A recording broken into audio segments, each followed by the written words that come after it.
set a top bed 8:30 at night, so we'll be stuck to New Year's Eve on those. I believe we're ready to reconvene the Board of Curators meeting.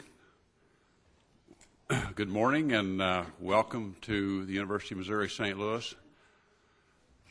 I want to start by saying it was sort of a difficult week for this university with the passing of Lynn Russell, David's spouse, and then with the passing of Pat Carney, Chancellor Carney's wife, a very sad occasions in both instances for this university and the university family.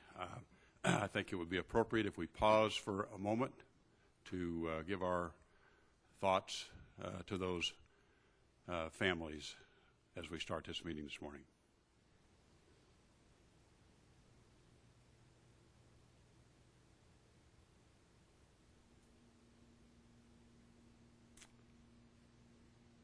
Okay, welcome once again. First and foremost, I want to thank Chancellor George for hosting the meetings yesterday and today. Your hospitality is gracious. And I thought that the subject you chose yesterday at the luncheon, which would have been a breakfast this morning, but the luncheon yesterday, community outreach, was really an appropriate thing. That kind of touches a chord for me. There's so many reasons to do that. First of all, it's a great help to the communities that we live in, and where there's an opportunity to do that, there's probably an obligation. It's good to make that connection for UMSL in the community. And probably most important, in my opinion, is it teaches young people coming out of the university that community service and outreach is important. So hopefully they will have a lifelong experience of giving back and helping others that are maybe less fortunate. And I think that's one of our purposes here on earth, is to reach out and help other people that are maybe less fortunate. And so anyway, I thought your subject was a good one, and I commend you for that. As always, we'd like to remind those of us that are at today's meeting that we're live audio streaming this via the internet. And once again, we are tweeting for those that can't be with us. This time of year, more than any other, lends itself to a retrospective, and there's certainly lots to reflect on in the year 2009, and what a busy year for this university.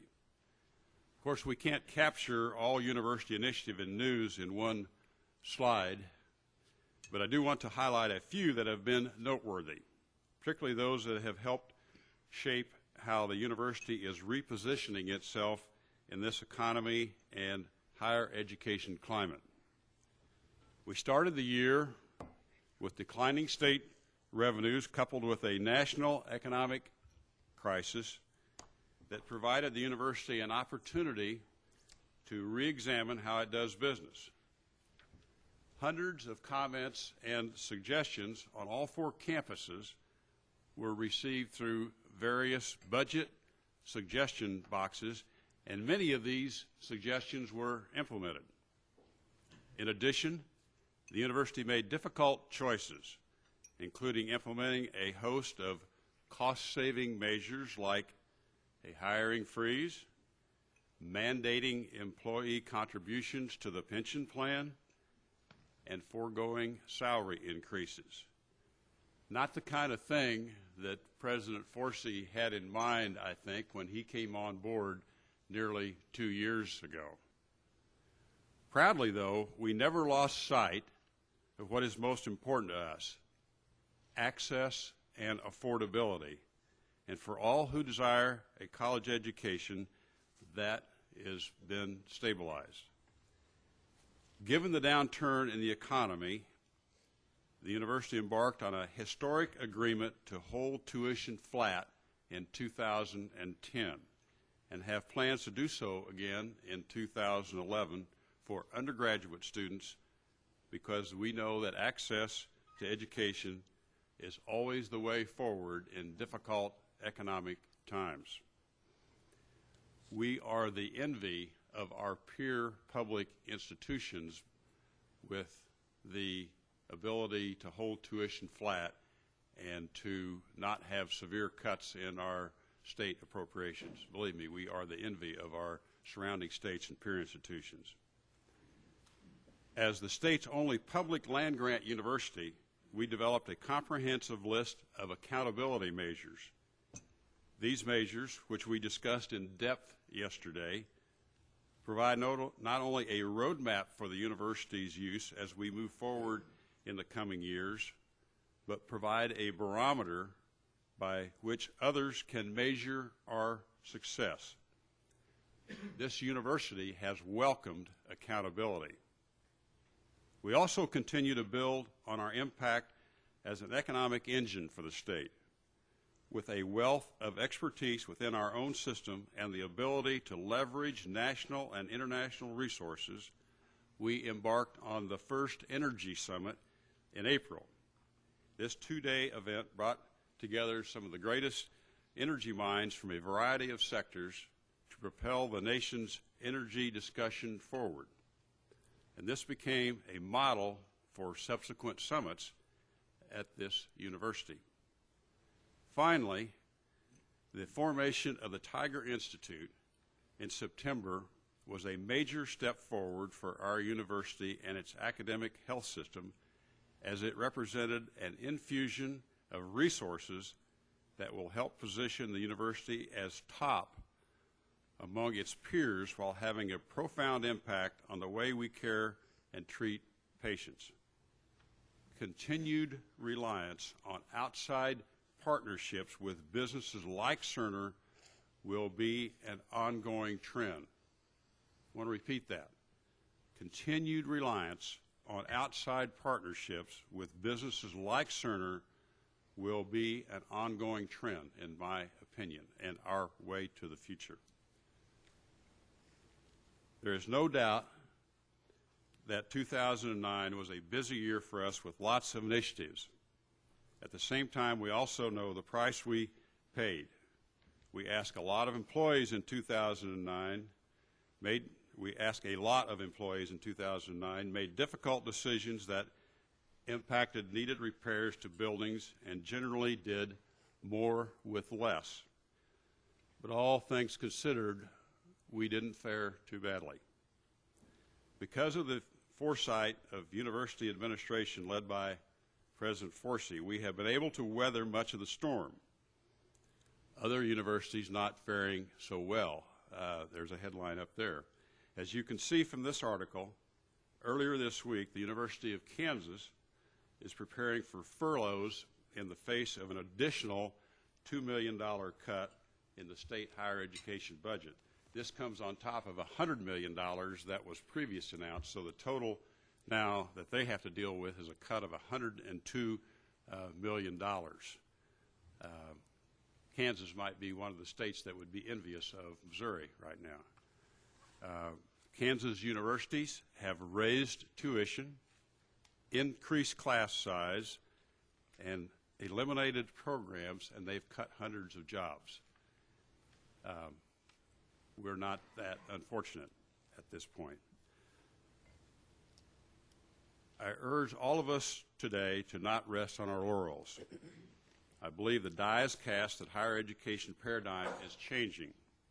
No longer can we rely on the General Assembly to meet our needs and the needs of those that we serve.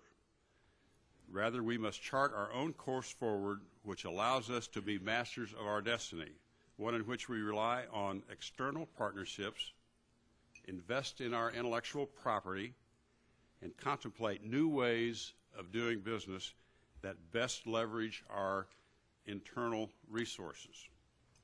The good news is we are headed in this direction. President Forsey's key initiatives, which he'll talk about more in a few moments, are going to move the university where we need to be.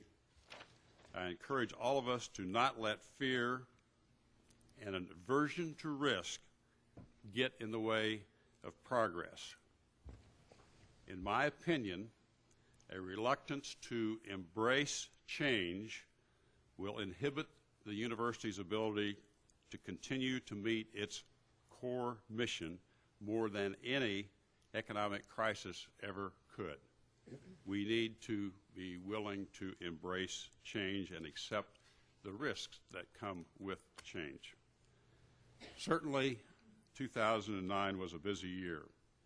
With open minds, a willingness to shift our thinking, and an appreciation for all that is possible, 2010 will hold challenges, but certainly plenty of promise. With that, I will turn the podium over to President Forsey for the President's report.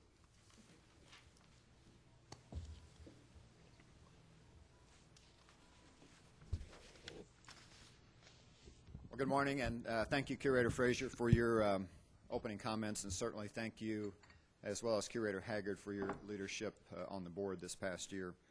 Let me start, as Curator Frazier left off, with recognizing and thanking all of our university associates for what was accomplished last year and what's already been acknowledged as a very complicated and difficult year. And that certainly relates to enhancing our mission of teaching, of service, of economic development and research. And we did that in a way that I think helped strengthen our university as opposed to going sideways or being in decline.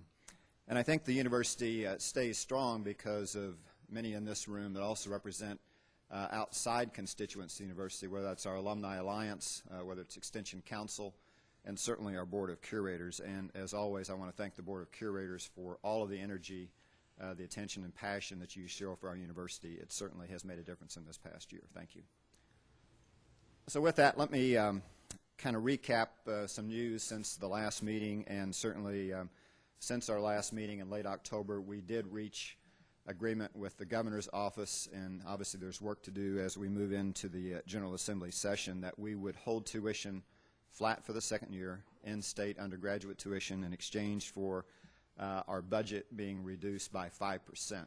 And as you know, the looming issue in the state's revenue picture could have implied a much more significant decrease in that. So there will be work to be done with the General Assembly to be sure that that agreement stays in place, but I know there's been a lot of discussions with the leadership in the General Assembly since that agreement, and we're optimistic that that this will in fact come to pass. Having said that, we also know that we're continuing to be challenged in fiscal year 2010. You may recall that after the agreement was announced, we were delivered 25% budget reductions in what's called the other curator programs. That makes up about $40 million or so of our total budget, and so that was a, again, significant impact to programs like MoreNet, the statewide broadband network that connects higher education, libraries, and secondary education, budgets like the Missouri telemedicine network that connects University of Missouri Hospital in Columbia to smaller regional hospitals around the state, Missouri Historical Society, the Kidney Foundation. Those organizations, again, aren't immune from this protection that we have in our core budget. So more to come on that, including, again, some perspective that there could be further cuts in 2011 in those programs. Our timeline and our mode right now is to be working with each of the campuses, and the chancellors certainly have this leadership responsibility, as well as the system office, to determine how we will affect a 5% reduction. For us, that's about $21 million. That won't be without pain, but certainly our perspective was the predictability of knowing that is the outcome for 2011 now gives us plenty of time to make adjustments and do those in a way that will not impact in the main our mission or programs that we believe are important. So we will certainly update the board along the way. Likely in late January we'll have some notion about how we would go about that on each of our campuses, and we will again certainly update you as some of those prospects come into focus. As we started 2009, I indicated to the board in early February last year that I thought in the most challenging and difficult times that University of Missouri and our 4 campuses, as really an economic engine for our state and as the higher education leader for the state, should find ways of being even more relevant, being even more impactful to the state in terms of recovery. So as you recall, we took on these initiatives to reflect on what else we could do. In October, again, you may recall, and this was a bit of a setup for 2010, we talked about, well, those were important and we've made progress on those, but what else should we be doing? And let me highlight 3 things that were on that list, and I'm not going to spend a lot of time on this morning. We are going to have campus-specific forums in early part of 2010 that are going to focus on bringing the communities together, so obviously Columbia, Raleigh, St. Louis, Kansas City, in order to examine how the communities and the campuses could possibly work together on capital infrastructure projects, and to bring together those that would have an interest, whether it be developers, bankers, fundraisers, that could, again, help us understand, absent there being a statewide mechanism for building buildings and repairing buildings, is there something we can do on each campus in partnering with our communities? So we don't know where that will go. We don't know what that opportunity will provide, but why not kick that a bit and see if we can't find some opportunities to work with our communities. Secondly, we talked about a program that would mirror something that was very successful in the last decade, which was to try to create a funding mechanism for programs that would be focused at increasing our math, engineering, science, and technology output from the state by allowing there to be a match from donors. We had a very successful run in the 90s with being able to have donors match funds from the state in endowing professorships. And the idea is to look at scholarship, look at teaching, look at laboratories, and see if we can't find a way of raising money, finding a state match for that, and again increasing our output in a category of jobs that frankly would represent our ability to create jobs in the future for the state. We think that would be very important. And finally, in Bo's last chart around paradigms, we did indicate that in 2010 it would be our time as a university across our campuses to work in really the best of shared governance with faculty, with staff and administrators, and see what are the paradigm shifts that are occurring nationally. And we've talked about that being year-round programs. We talked about that being 3-year degree completion programs. We talked about that being enabling a clear path for high school students to get through community college, to get to 4-year college, their articulation agreements. We talked about degree completion programs as just a few examples that, again, from within, the change that can occur that's most sustaining can come from within. And those will be 3 initiatives anyway that we'll spend some time and attention on, in addition to finishing off these as we think about next year. So let me hit a status report on each of these very quickly. We've got a couple of task force reports that we're going to spend a little bit of time on and allow recognition for the team leaders to come in and talk about that this morning. But first on research, we know that supposed to be a pretty chart show up. There we go. I thought that was kind of sterile there for a second.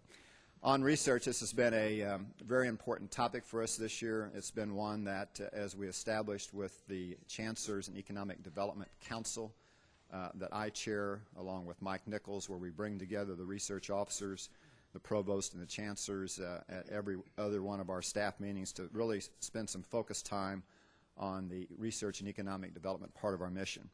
But we've got a very good starting point that we're leveraging, which is our federally funded research this year. Roughly speaking, those numbers around our campuses are up about 10%. Our grant applications are up significantly more than that because there were certainly federal stimulus dollars that we were pursuing. So a very good news story. It bodes well for our ability to continue to find ballast in terms of research support dollars to support our faculty. In terms of a progress report, we want to continue to leverage our investment that we've made in our research parks and our incubators. Those are investments that, again, this board, our communities to a degree, you heard about a couple of those yesterday actually, we've made those investments. Those aren't things that we have to go out and find new money for. So our best opportunity in a lot of cases is to take advantage and leverage those investments that we've already made.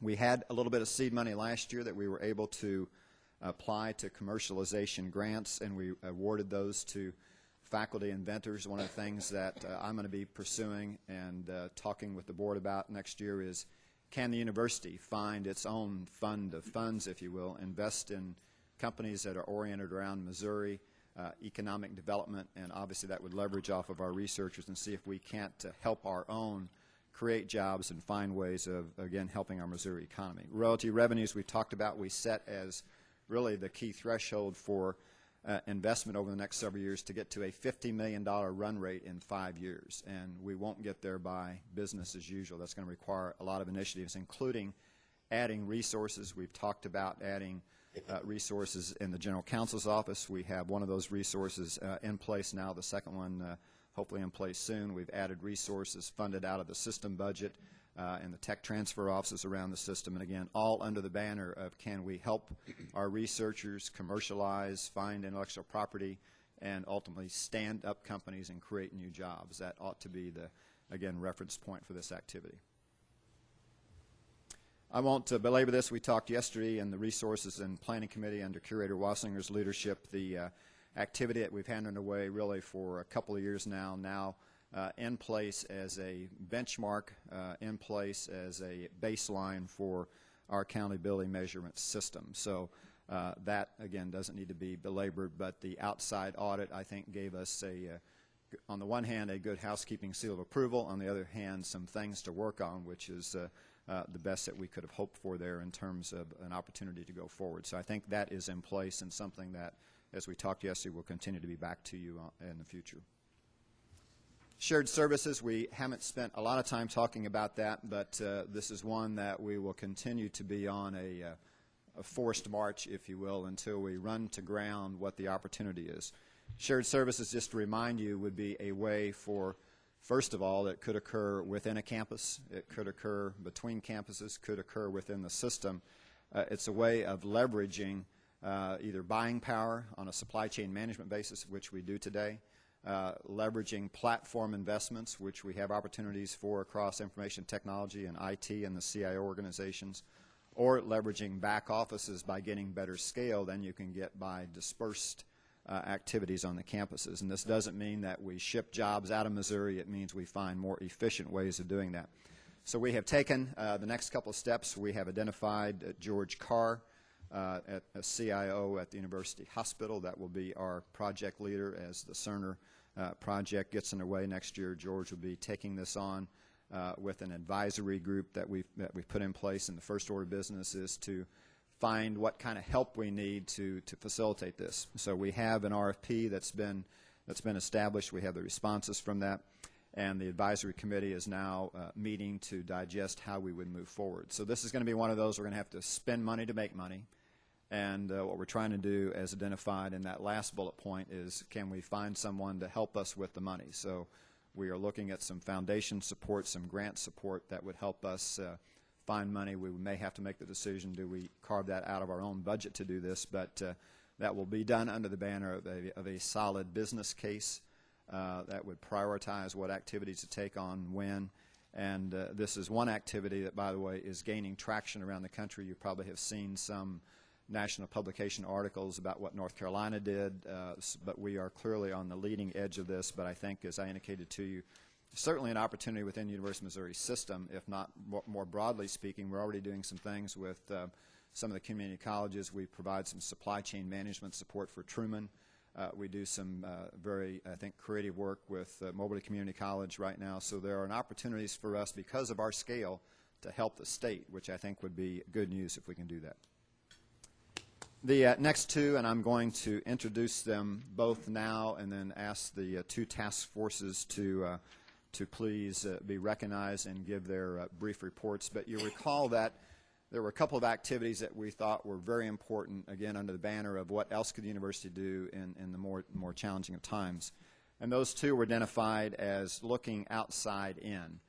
And what we meant by that was, are we doing enough for employers of our students, for Missouri employers, large, small, national employers? Are we preparing the workforce for the future and meeting the needs? Sometimes we talk about remediation as students come toward us, but quite often, and each campus and the deans do a wonderful job with advisory councils in terms of curriculum support, but we wanted to take a quick look anyway of, are we meeting future employee needs, and are we again leveraging across our 4 campuses. So the outside-in task force, I won't read through all those names, but our chairs were Cynthia Pemberton and Esther Thorson, and I think this morning Mark Tranel is going to provide that report.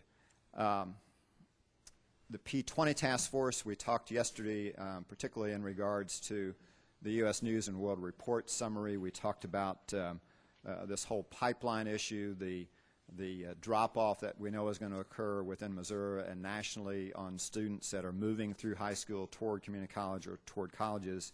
And the notion in P20, in fact, in the new curator orientation yesterday, you heard some great examples of what we're trying to do here at UMSL, but that certainly applies across Missouri S&T, across UMKC, and across Mizzou. What we're trying to do to work back into the communities, to work across the state on ensuring that pipeline is as strong as it could possibly be by finding programs that can ensure students have a path, that students have a chance for success. So the P20 task force tried to narrow that scope a bit, looked at K through 12 programs, and Jay Goff and Dan Lowry are both here this morning to represent that task force activity. So with that, let me ask Jay and Dan to come up. I'm looking for Mark, and so hopefully Mark will be here shortly. But I'm looking to, again, have this be a status report. These folks did this in their part-time, so we ask a lot for them to do some data analysis, and I think you'll be impressed if you saw the material in front of you. You'll be impressed with the work that's been done at this point in time. So let me ask Jay and Dan to represent their task force activities. Thanks.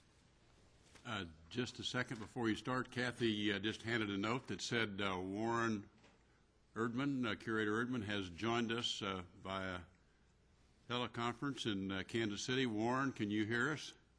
Yes, sir, Bo, and thanks to all of my colleagues for allowing me to listen in and participate by telephone. It's a great convenience for me today, given some things that are happening to my company in Washington, D.C., and I'm very grateful to all of you. We're glad you could join us this way, Warren. Okay. Good morning, ladies and gentlemen. In addition to the listing of the committee members that Jay and I had the honor of working with this past few months, I'd like to also recognize Brad Starbuck, who is an analyst with Missouri S&T, who helped us look at the huge amount of data that we were able to put together. The University of Missouri system has a very lofty goal and a primary objective, and that is preparing our students to enter into a workforce that is constantly evolving and changing, trying to prepare them to have the competencies and skills that they will need to be and to have jobs out in the workforce. When you look at some of the results of this, our mission was this: to identify the critical areas where the university is lending its support, especially as we focused on the pre-K through 12 area of education, determining how we are and we can help students to be able to access awareness and readiness for college across the state, and also to find ways that the university can enhance the teacher preparation program to have better qualified teachers and school administrators working in our school systems. So that was our mission. The context, if you look at it from a national standpoint, Missouri mirrors the national concerns. For one thing, the achievement gap is still alive and well. It's a challenge that is ongoing. The low-income and underrepresented students are still far behind, and we are finding that we are having more and more of a racially diverse group of students that are coming through the school systems as well. The college going rate of the U.S. high school graduates has declined steadily, and that's startling. And that's been going on since 1996. To address that, President Obama has developed some goals, and one of those goals is this, and it's a very lofty goal. But it's a very relative goal as well when we consider the problems that we're dealing with, and that is that by 2020, that the United States should lead all other nations in the world as far as the number of graduates that are coming out of our universities and college systems. Looking at the national context, here are the leaks that have been identified on the national level, and Missouri mirrors every one of these. You have the cost and lack of support. The cost as far as students being able to enter into higher education. And as Chairman Frazier has already brought out earlier, Governor Nixon and the President Forsey and the other university presidents in the last year and looking to the future have really tried to address this issue, but it is a national concern. Lack of academic preparation. That's one reason why we have to have more and more remedial classes the freshman year at the university and the college level. Transition and alignment challenges. That's not only down in the PK and the 12, through 12 areas, but it's also the transition between public education to college. There are those transition issues. And sad to say, we still have poor quality educators out there as well. Low expectations, both within the home and the school systems. Inappropriate classroom structures. Lack of system accountability. And that is that in public education, we're emphasizing, and even in higher education as well, that we need to use data. We need to use data to determine as far as what is effective, what's really working for students. So when you look at the pipeline issues from Missouri context, and this is really startling, out of every 100 ninth graders, and we're talking ninth graders, not freshmen, seniors, 44 will enroll in college within 1 year of high school graduation. But of those 44, only 21 will complete a bachelor's degree within 6 years. That is startling. From 2010 to 2017, research says that we're going to have fewer and fewer high school graduates coming out of the Missouri high school systems here in the Midwest. It'll be a decrease of 3 to 5% each year. And data shows a future of even more racially diverse and economically disadvantaged student population in the future. And these are the very students that are having the most difficulty as far as making the transitions, and especially out of high school. So, with those in mind, here was our agenda. Because we were dealing with such diverse issues, because we were dealing with a situation to where basically the largest number of students that are being lost is during the PK-12 years, and because of the time frame as well, with President Forsey's consent, we focused on just the PK through 12 years. We were seeking to identify the existing barriers to graduation in college and career access, and we came up with 19 barriers that Jay will be bringing out in just a few minutes. To determine what existing programs best address the key barriers to college going and college and career readiness. And that we worked with the university chancellors, the provosts, as far as conducting a survey of the various instructors. To conduct focus groups and interviews. We interviewed and worked with and had focus groups with superintendents from across the state. We also interviewed and had brainstorming session with incoming freshmen, and many of those incoming freshmen represented those who had graduated from urban areas and were having the most difficulty. And it was amazing as far as some of their insight that basically was correlated with those 19 barriers that we'd already identified. And then we developed an inventory of P12 programs that we would like to present to you. I think Dan's provided you with a good framework of what the problems are, and what we were hoping to do is find how is the University of Missouri addressing solutions. And what our inventory found is that currently we have 257 active pre-college programs. Now this is total programs. This is not the frequency in which they're offered. And so in other words, you may have one program that is offered 4 times a summer or maybe only once a year, but just 257 individual pre-college programs addressing students all the way from pre-kindergarten to 12th grade. And that could be charter school support, it could be a summer camp, it could be the programs like some of the curators heard yesterday. It's a gamut of 257 sets of activities. Yeah, different activities, from a variety of funding sources, and the other thing would be is that they also are focused in a variety of ways. So these are not scaled as each being statewide programs. Matter of fact, few of them are. They have tried to target areas that have specific deficiencies that Dan had previously outlined, but. Again, it gives us an idea of what are we doing and some scope for the type of efforts we could put forward to solve problems in a statewide fashion. The other thing that is interesting that we found was that we do have reach not only across all grade and age levels, but almost all constituency groups that the task force identified, we have specific contracts with, and whether that be corporate, whether that be teachers, parents, PTAs, it really was impressive in terms of the entire constituency that the pre-college efforts are reaching out to. Now, this is not inclusive of the teacher development programs that are done through the colleges of education and the different programs that we offer. The other thing that's interesting about the 257 is that 55% of these have actually started just since the year 2000.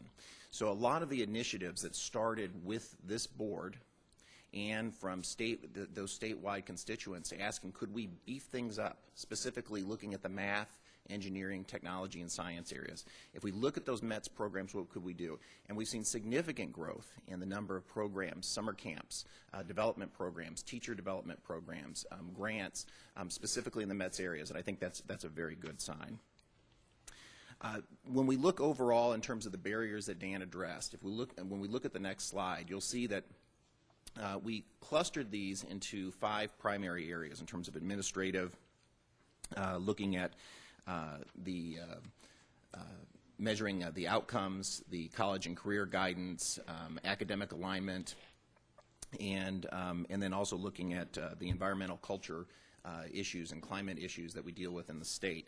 And you can see that we obviously have some of the programs are focused, a little more focused in certain areas, but we do have reach across all of the different barriers.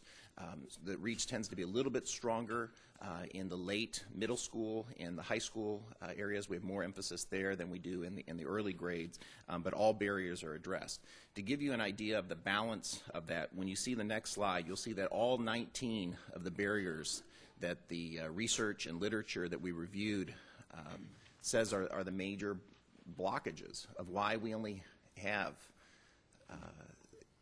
the 21 of our 100 ninth graders, 1 out of 5 making it to a bachelor's degree within 150% of the time. That those are the reasons why they're not happening, and we are addressing them, and we do have models in terms of how to effectively address those. So when we look at the overall impact in terms of what has the work done, we looked at some external data, and what you see on the next slide is we wanted to look specifically at how are we targeting the underrepresented students and those low-income students that tend to be disproportionately negatively affected by these barriers. And the interesting thing is that when we look at the net growth since 2004, the roughly 7,200 students that the University of Missouri campuses have gained, 30% of those students are low-income students, Pell-eligible students. So in other words, of the students of the growth that we talked about yesterday, 1/3 of them, almost 1/3 of them, are low-income students.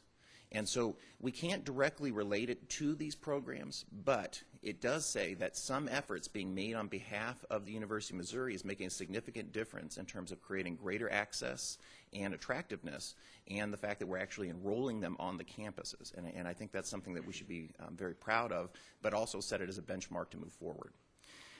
Our recommendations are many.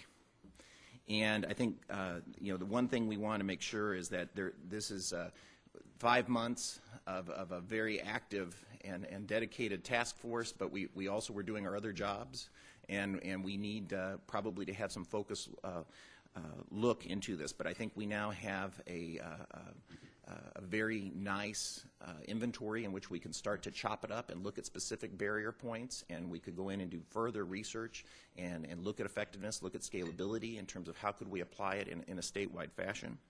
I think the second thing that's clear is that a commitment to college readiness for all Missouri students. When we look at the ACT data that says that the work skills needed, or the skill sets needed by a high school graduate to be successful in college are the same skill sets needed to be successful in the workplace. If we set a standard of college readiness for all Missouri students, that's the right standard to help all of our students be ready, whether they choose to go to college or not. But we do know that if we get them college ready, more will likely to participate, and about a 4 to 6% increase in our college participation rates would overcome the decline that we see in the demographic numbers.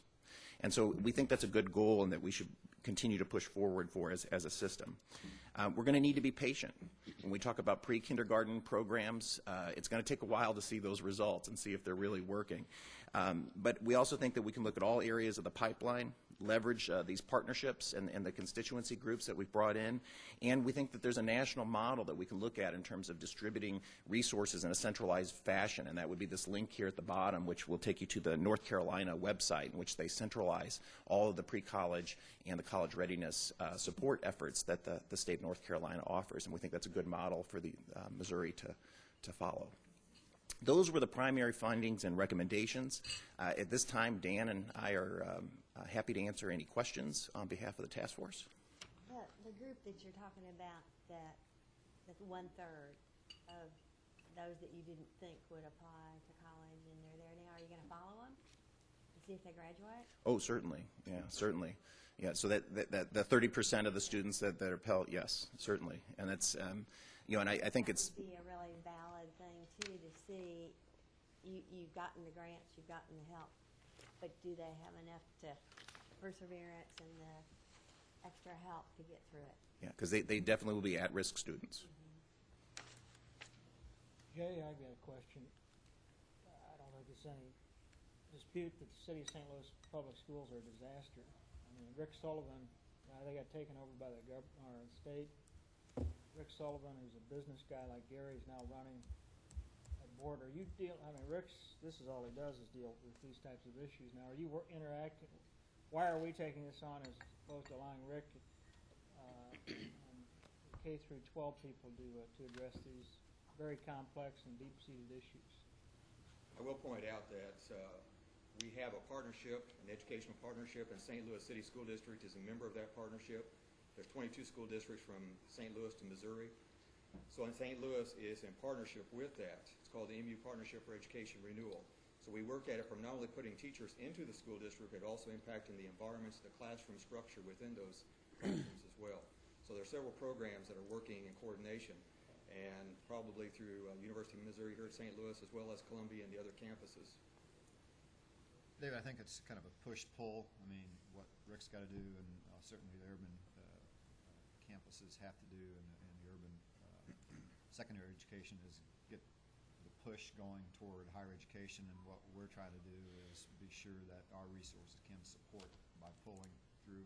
So I think it is a real partnership. You can see it part of the task force. We also had the Missouri Department of Higher Education involved with us, so this is one where we're not trying to do their job. We're trying to be sure, again, that it's clear how we can work with them on those kind of programs.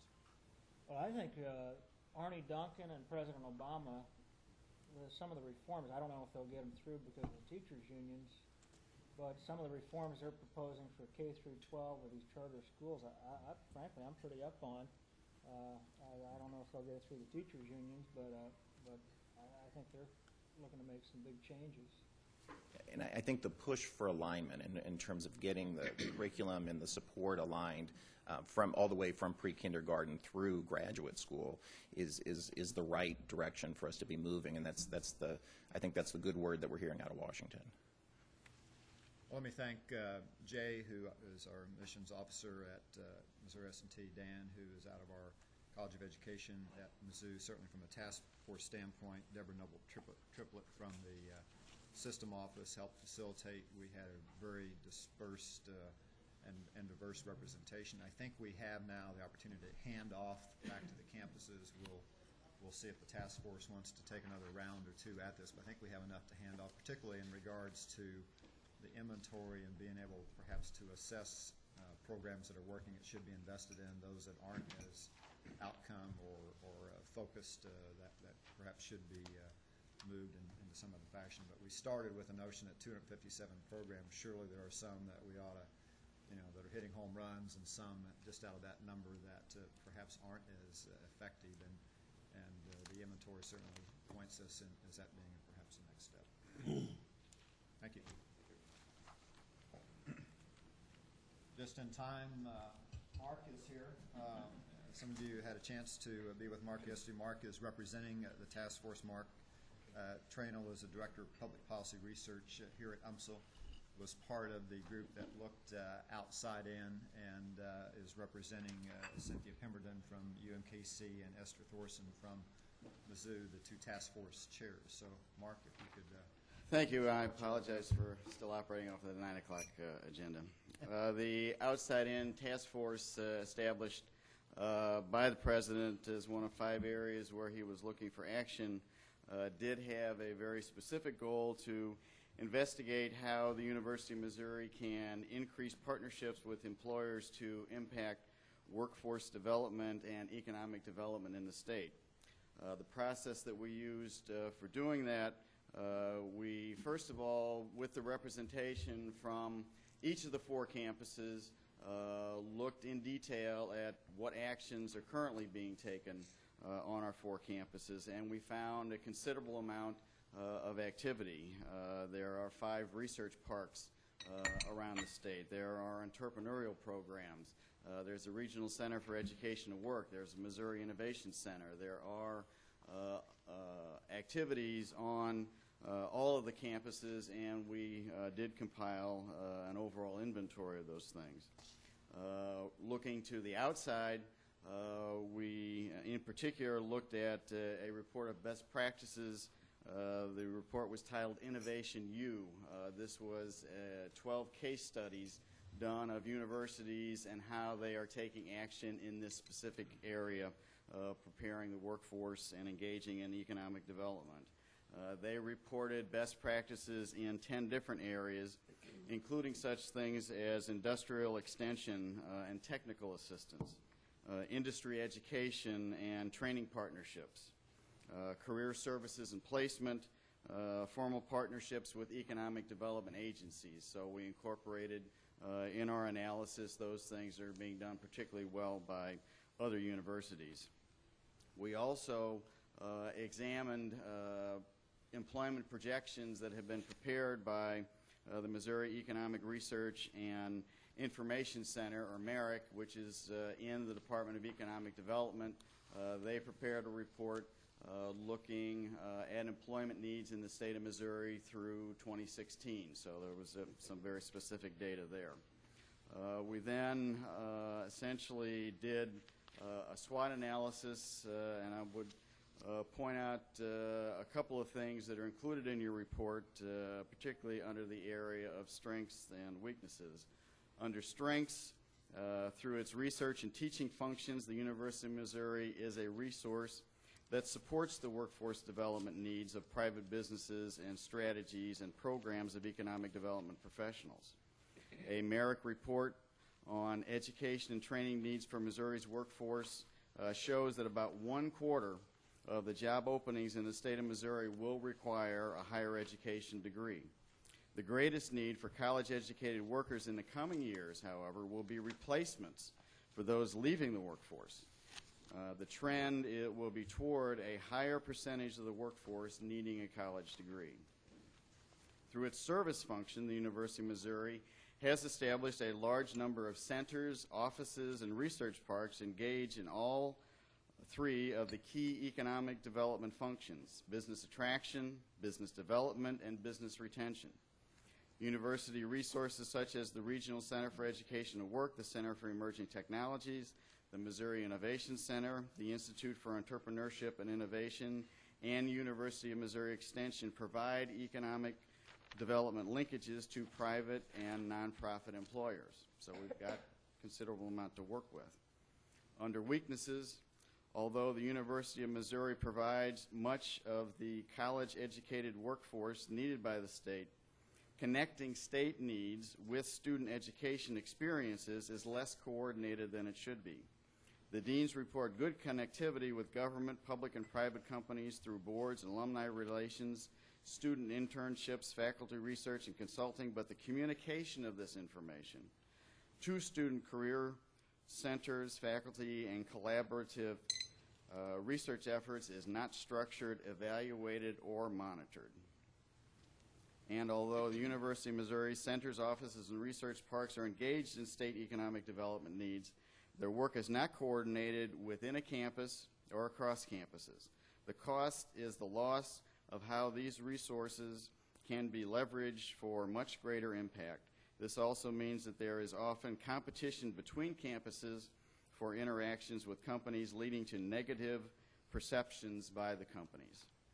And that led us to make 9 specific recommendations for areas where the university can take action. Number 1, in order to increase responsiveness, improve coordination between the University of Missouri and the community college curricula is warranted. Second, review internal and external processes that impede responsiveness to workforce educational needs and develop pilot programs. Third, identify the anticipated future needs in the area of degree completion programs and expand the use of technology to help address place-bound individuals. Next, use campus strategic planning to capitalize on cluster strategy to better coordinate campus engagement with regional employers in identifying effective workforce training needs. And establish effective communication among the service functions to enable the university to better brand itself as a key economic development resource. And sixth, establish economic development as a visible emphasis in campus strategic planning and ensure vertical alignment with academic unit strategic planning where appropriate. And continue and expand the work on the campuses focused on the best practices associated with higher education institutions working to positively influence economic development. Work with selected private sector companies to impact their strategic planning process by integrating the University of Missouri efforts related to economic development efforts. And last, develop more coordination of existing efforts with individual campuses and between campuses regarding economic development efforts.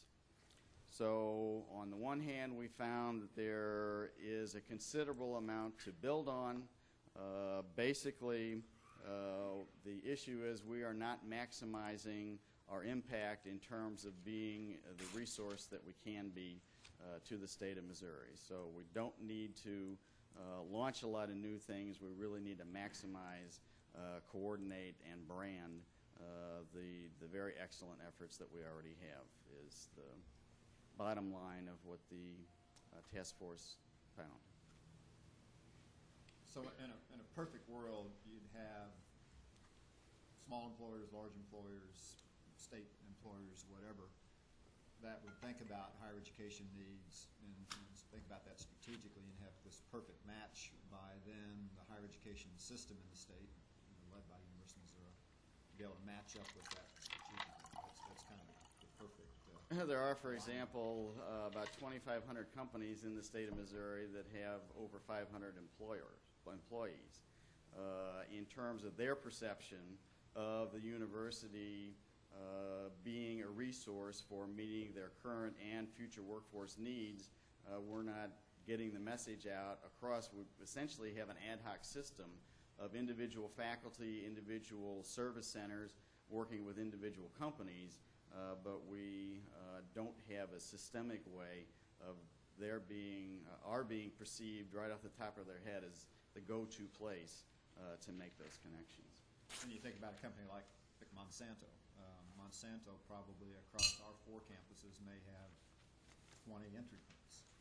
And maybe across all the higher education in Missouri, they may have 30 or 40 entry points. So from an efficiency standpoint, is that the right way to have it occur, or is that kind of too haphazard given the scarcity of resources?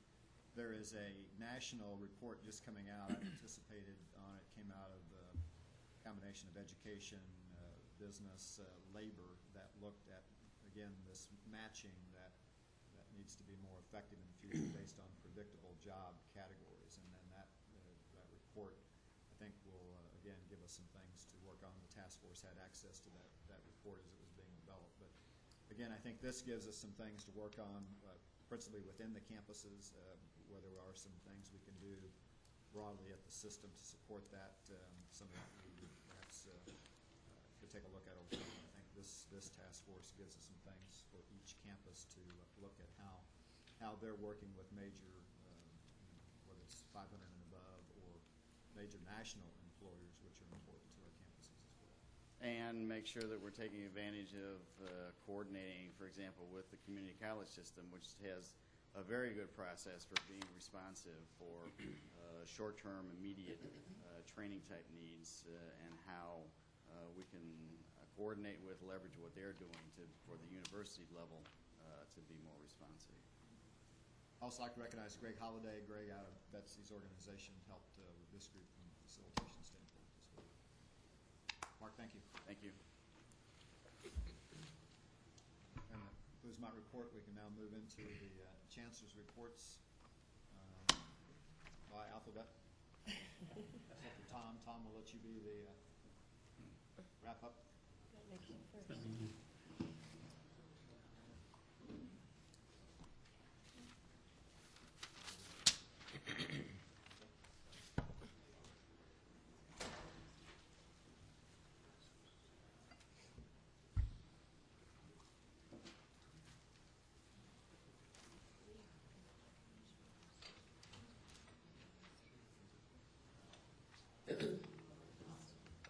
Good morning, everyone.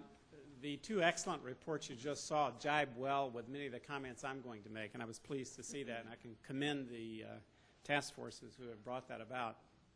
I wanted to begin this morning, as we, I think, discussed a lot yesterday, focus on students because of the great student success of so many of our outstanding students, and particularly call attention to a new Marshall Scholar that we have, Brian Pellett, who is one of 35 in the nation chosen for this award. He's quite a distinguished individual, having worked in Dubai as a Rotary ambassador and Clinton Scholar. He studied Arabic as a critical language and monitored Lebanon's parliamentary elections. Just an outstanding individual, and we're very proud of him. He will be going to Oxford to study for a master's degree this next year. Also, I want to call attention to Peter Dubrowski, another one of our students who's an intern with Vice President Joe Biden's office. He's a Walter Williams Fellow that worked in Brussels this past spring with the U.S. mission to the European Union. Again, just very distinguished students, and we try to highlight them because, of course, our future depends on them. And the reports we heard this morning are geared very much in the P20, especially to finding more and more of these outstanding types of individuals. We keep moving forward with research, and even these times that we lament because of budgets, there's no question about what our faculty have picked up steam and have just moved forward very rapidly. Our research growth, this is a monitoring mid-year kind of figure, is going at about a 10% increased rate. While we've had about $35 million more dollars awarded under the stimulus funding, the effects of that is really not fully revealed in this chart. That'll be clear later this year as those are firmed up in funding. So the picture looks bright there in general, and it reflects the kind of scholarship that is so important and is one of the factors that enables us to keep quality faculty even during tough times. And with the kind of work environment that we have on our campus and the kind of faculty leadership we have, and I would acknowledge Leona Rubin, our chair of our faculty council, who's been with us during this board meeting. We have had an environment that led the Scientist.com survey of scientists across the nation, ranking MU as 30th, actually. We say in the top 40, but actually ranked about 30th as best places to work in American higher education. So I think that says something about the quality environment that we have, and we're proud of that, and it's reflected in the continuing success of our faculty and staff and students. President Forsey had asked us to focus on our St. Louis connections, and of course for the University of Missouri, this is something that is very integrated with just about everything we do. And I'm going to emphasize students, research, outreach, and partnerships with the private sector as well as the educational institutions here in St. Louis for the next few moments. Certainly nothing could be more important than the very substantial, about a third of our student body comes from St. Louis, the general St. Louis area, including about 258 from the 4 adjoining counties over in Illinois. Most of those are St. Louis County, over 6,000, St. Charles County, around 2,000. So this is a substantial kind of force, you might say, that leads to the substantial number of alums and donors out of the top schools here in the St. Louis area.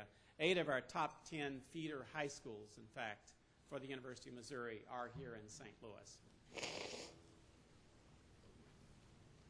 You heard a lot about the P20 pipeline, and our Deputy Chancellor, Mike Middleton, is a member of the State Board of Education Special Advisory Committee on the future of St. Louis Public Schools, has been involved here very deeply for many years, and also helped us with our National College Advising Corps move forward as one of the founding members of an effort to stimulate that pipeline.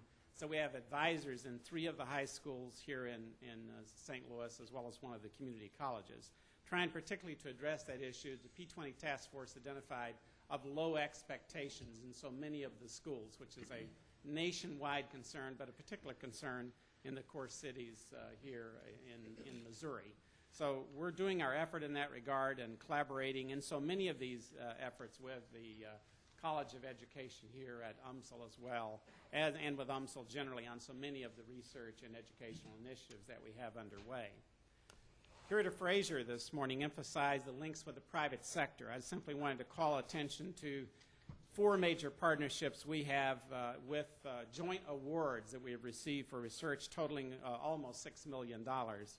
Ameren UE, Boeing, Monsanto, and very importantly, Washington University in their research profile. These are joint awards that are conducting research in so many areas and are stimulated further by the kind of collaboration that occurs between the scientists at Donald Danforth Plant Science Center and our very significant plant science work at the university. We're proud to have been a founding partner of the Danforth Plant Science Center, and the Chancellor of MU is always slated to be one of the board members of the, according to the bylaws of the founding of the Donald Danforth Plant Science Center. And it's a role we take seriously and one that's been very important in the development of the science, and that's critical to not only Missouri but the nation as a whole. In the health science area, I wanted to call attention to a couple of key efforts underway, of course, here in St. Louis. The Missouri Institute of Mental Health, a very significant part of our health affairs program, has been for many years. There are 91 MU faculty and staff at the MIMH. 74 of those live here in St. Louis, and they brought in almost $6 million in grants this past year, and they're one of the most productive units in the health sciences area for the work we're doing. Another important connection is with the Thompson Center for Autism, addressing an issue that has gotten increasing public attention. We work closely with WashU, with SLU, with faculty at UMSL in the Thompson Center, looking at the critical issues of autism, of diagnosis, clinical treatments, and trying to find solutions and family support for families that are plagued with the autism conditions. If you look at a range of other connections, and President Forsey was talking about this and the Task Force on Economic Development, the many ways in which our faculty and programs are involved with private sector initiatives, with labor unions, with the public and the private sector here in St. Louis. I wanted to call attention to the technical assistance provided by our College of Engineering in working with large-scale geothermal heating and cooling projects with the St. Louis labor unions, and also our work with sustainable energy with our Small Business Development Center, working with the St. Louis Home Builders Association to find green solutions to statewide efforts and construction that's specific here in the St. Louis area. The home builders have been a great partner in some of the work we do, and our colleges work in various ways with outreach, certainly formally through extension and through many other programs.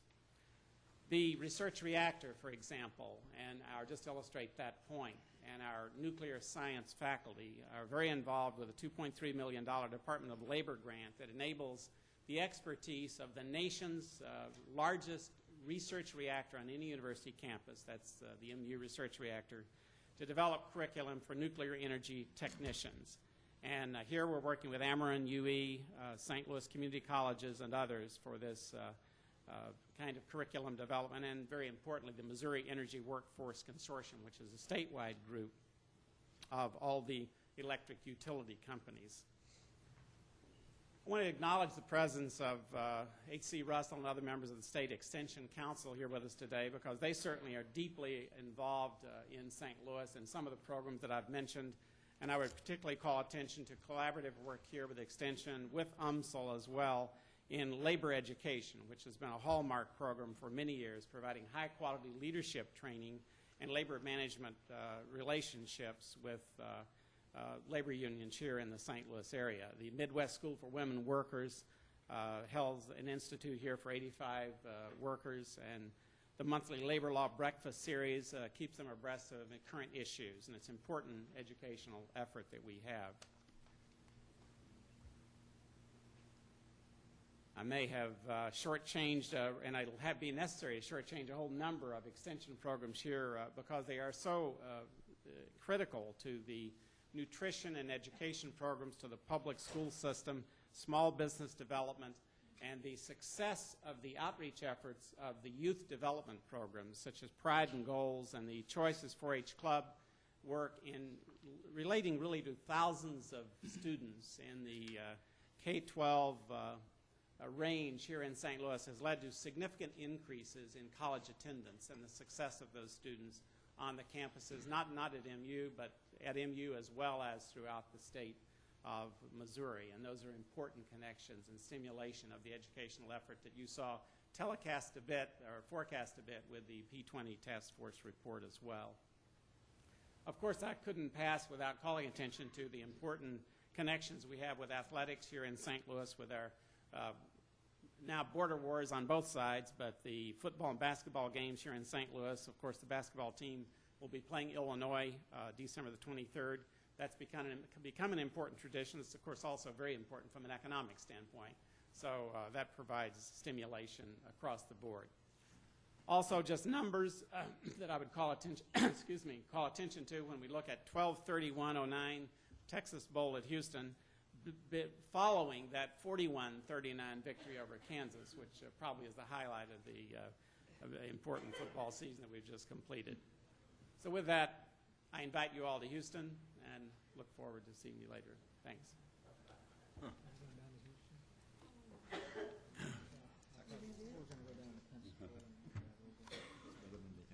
That last St. Louis connection had two parts to it, and one has been a lot more fun than the other. We're working on that. After listening to that, if we're going to continue to do this in alphabetical order, I'm thinking about changing my name. It's tough to follow Brady.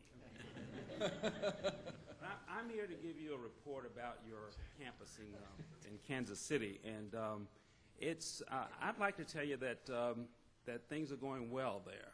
I think the faculty, the staff, the students, they're all working hard. Enrollment is up. The ACT scores of our freshmen are up. And expenses are down, and philanthropy is increasing. So I thought I would start, since we were supposed to talk a little bit about support that we provide for St. Louis, and to give you some good news from the campus, I thought I would start with a very brief statement about enrollment, because enrollment is very important. Enrollment increasing is very important to us, because whether you talk about our strategic plan, about all of the current construction that's underway, or our plans to address the budget challenges we have. Increasing enrollment is a critical item for us. So just like the other campuses, we are focusing on retention, we're focusing on improving our marketing and recruitment. And some of that is working, because as you can tell from that, while we were up about 4.3% this year, the prospects for next year look good, because applications are up about 15%, and admissions are also up about 37%. Now, in that regard, St. Louis is important to us, because as the chart shows, about 12% of our freshman class come from the St. Louis area. We get great students from this location.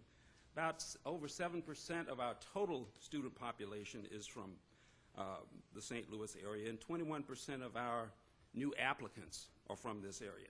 And we're very proud to tell you that we have a great student in our pharmacy program by the name of Ashley Burgess, who is president of our Student Government Association. So, to get a little more specific about the St. Louis connection, I would say that we would all agree that probably the most important thing that a university, one of the most important things a university can do for a city or a region, is to help educate its workforce. And I would suggest with this chart that UMKC is doing its its part for the St. Louis area.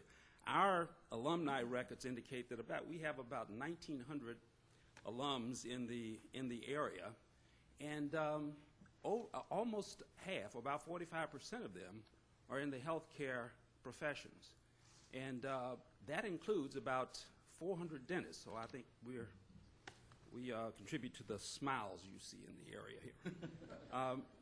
But you can also see that we have about 1,000 current students from the St. Louis area, and again, about 45% of them are in the healthcare area. In looking at this, I think I've started to understand UMKC's attraction to the parents and students in the St. Louis area. When parents think about sending their students to college, they think about the reputation of the school and they think about costs. So in that case, in-state tuition is a big deal. When our students start to think about going to college, they think about the reputation of the school and getting as far away from home as possible. So in that scenario, UMKC has a unique position. It's in the state. It has a great reputation in St. Louis, and it's about as far as you can get away from St. Louis and still be in the state.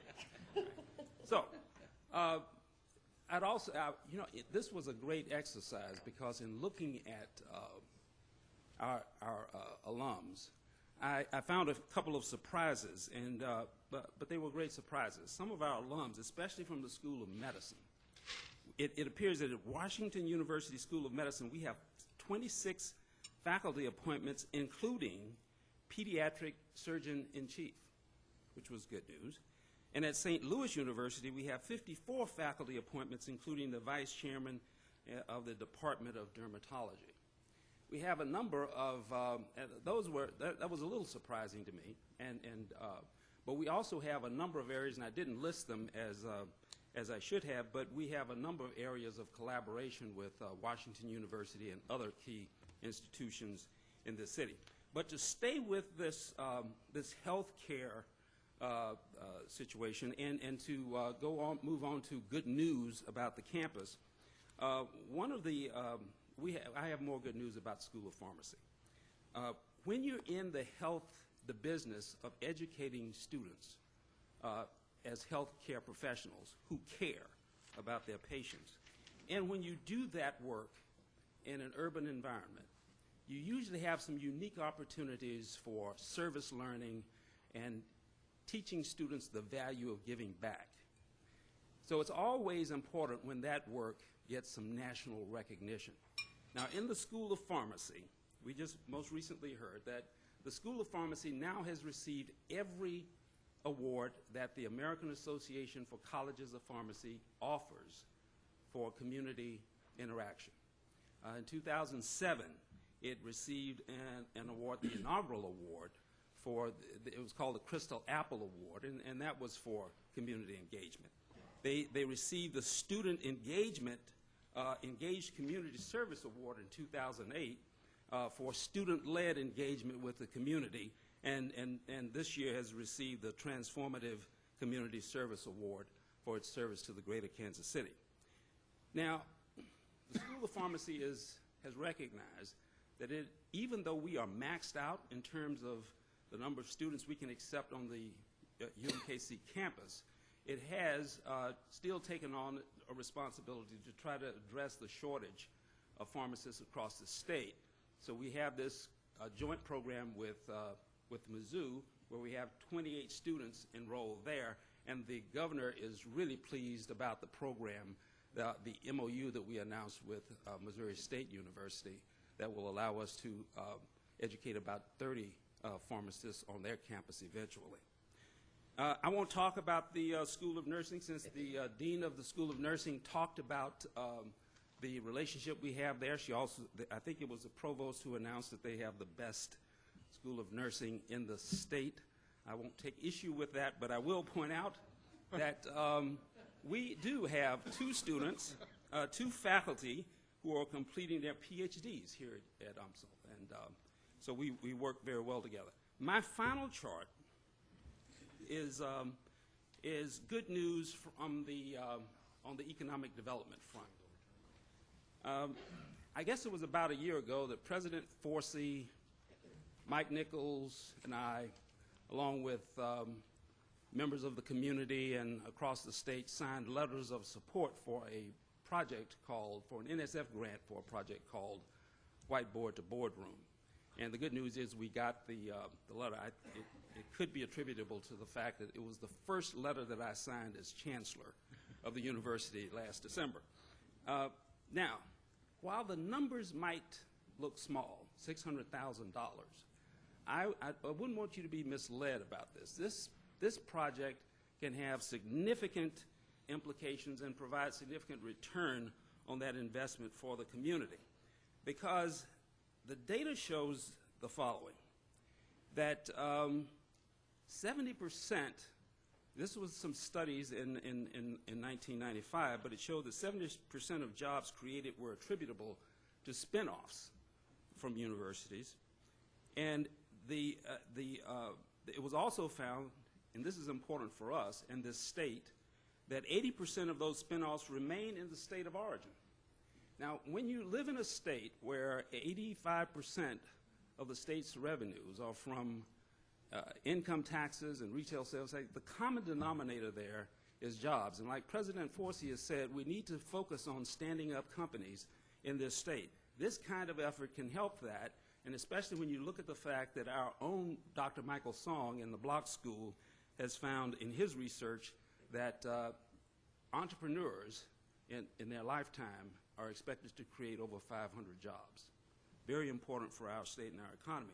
So we also focus on the work of supporting startups and existing businesses in our Innovation Center. And what I wanted to point out here in this final point here is that with a very small staff and an even smaller budget, we have an Innovation Center that has focused on helping commercialize technologies, developing startups, and working with existing businesses.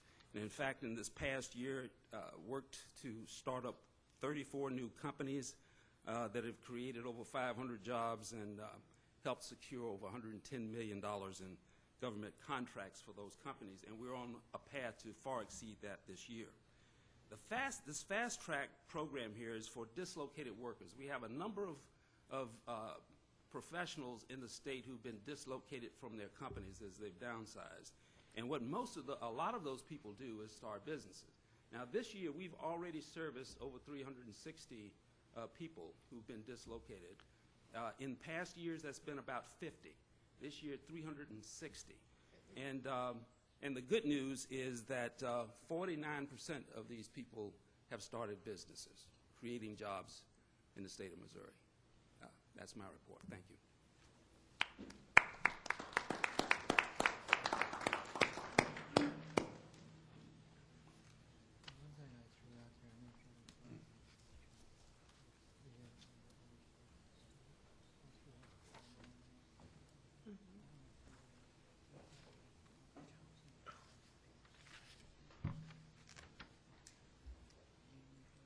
Good morning.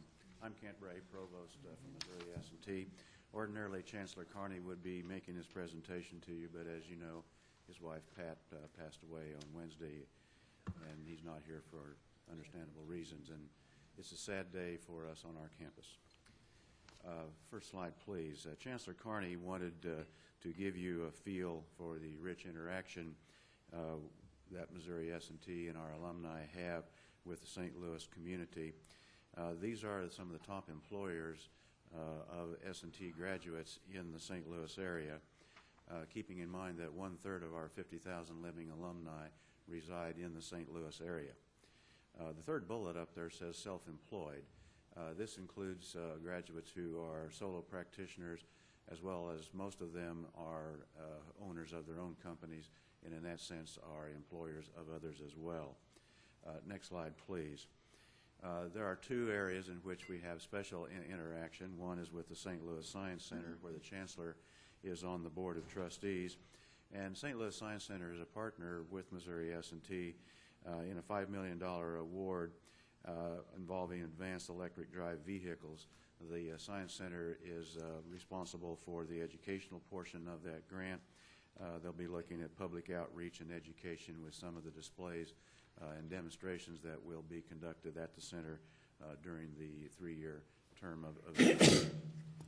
We also will be heavily involved with the First World Championship in St. Louis. Now, FIRST is an acronym. It doesn't mean this is the initial or the first ever.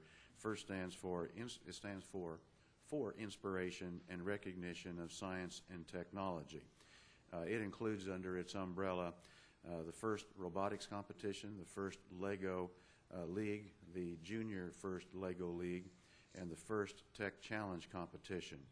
Now, currently there are over 200,000 students and professionals from 50 countries participating in the annual FIRST Robotics competition worldwide.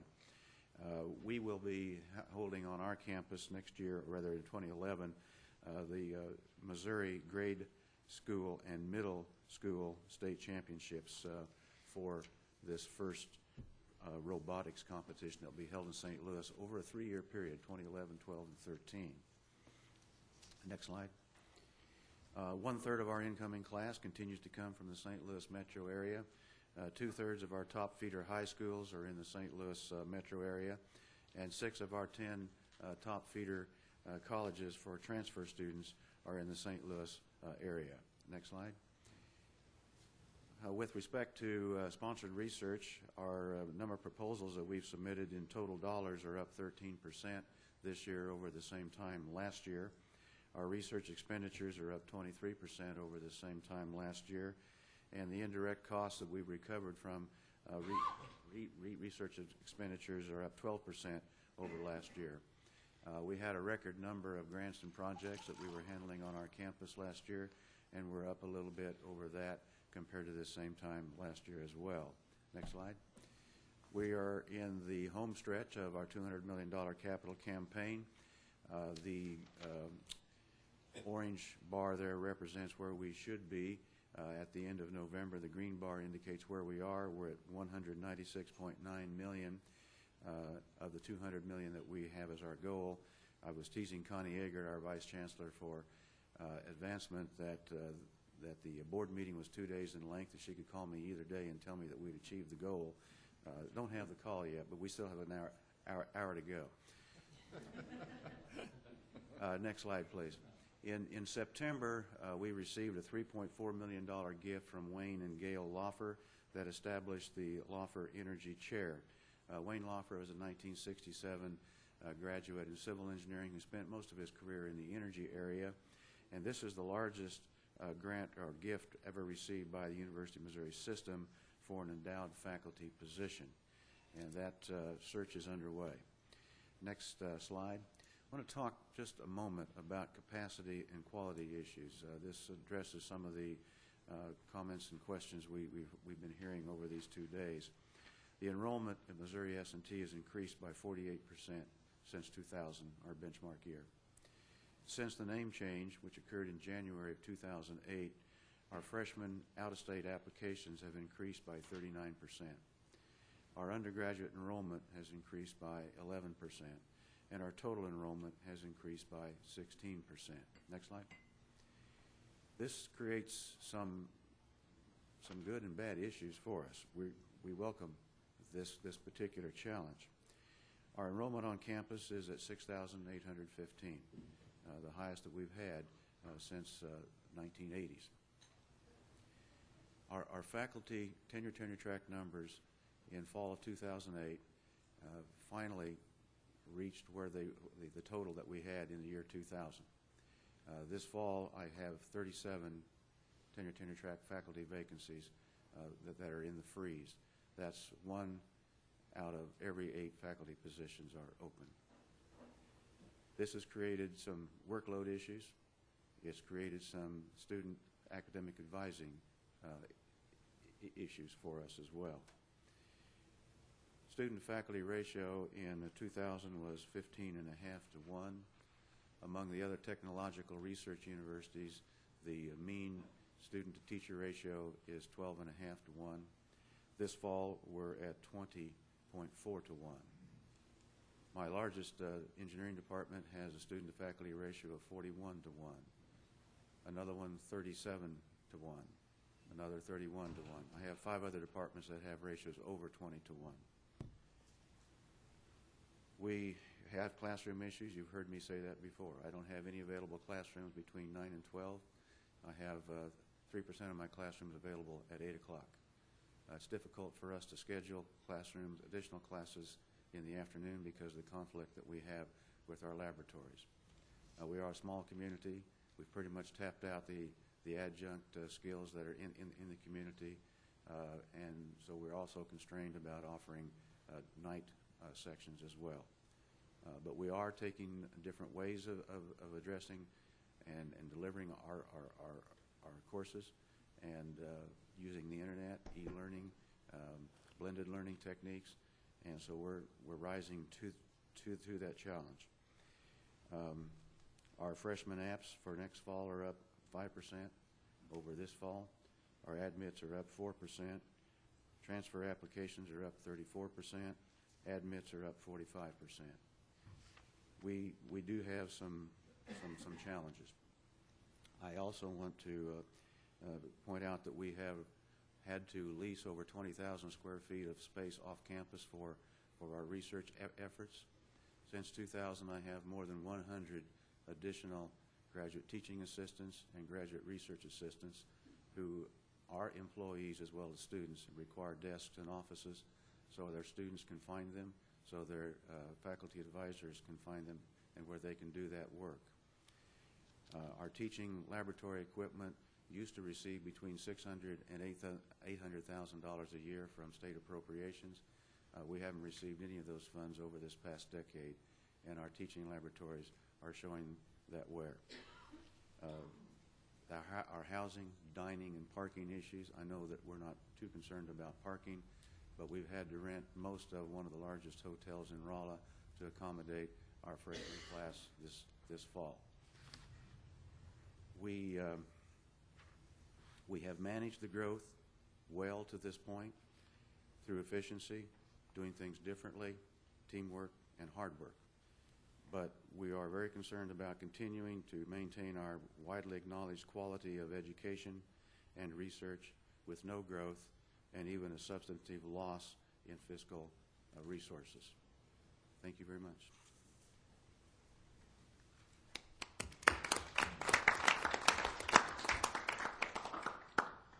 So more to come. I think Kent set that discussion up pretty well. That ties back to yesterday and on all 4 campuses, perhaps most acute at S&T and to a degree at Mizzou, about how do we manage this what seems to be appetite to come to one of our 4 campuses right now with this reality of infrastructure and faculty support and so forth. And so prioritization of what we do is going to be part of that, and at some stage the reality of that quality dimension and our ability to support that in the way we have historically had could cause some tough decisions. We had to make a decision 2 years ago at Mizzou because we thought we were at that point on the student experience, and we're certainly staring that down right now in regards to the model.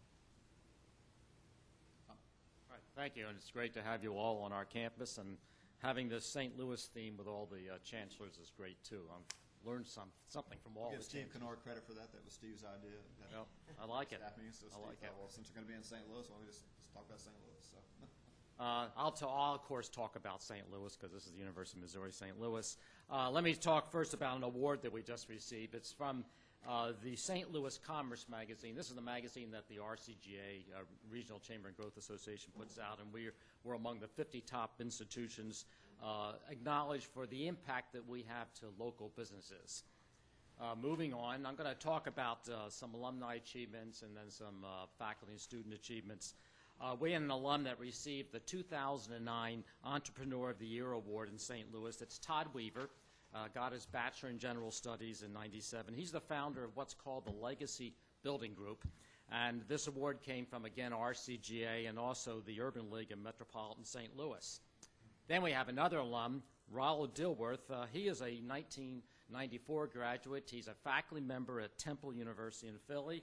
And he had a piece called Freedom's Plow, which was debuted by the St. Louis Symphony Orchestra. And you don't get things like this happening regularly, that orchestras will debut a piece like this by a modern composer. So this is a very signature event for us. You heard yesterday at lunch about the Learn and Serve America Higher Education Grant. I just want to comment on it again. It's a 3-year, $420,000 grant addressing housing and education needs in the Normandy School District, which is right next here to the university, and this was highlighted in the St. Louis Post-Dispatch. And then also we have an advanced expository writing class where 60 student volunteers have put 650 hours this semester into area schools. And that again is going along the theme of our volunteering and our outreach, and certainly that Curator Fraser talked about at the beginning of his remarks.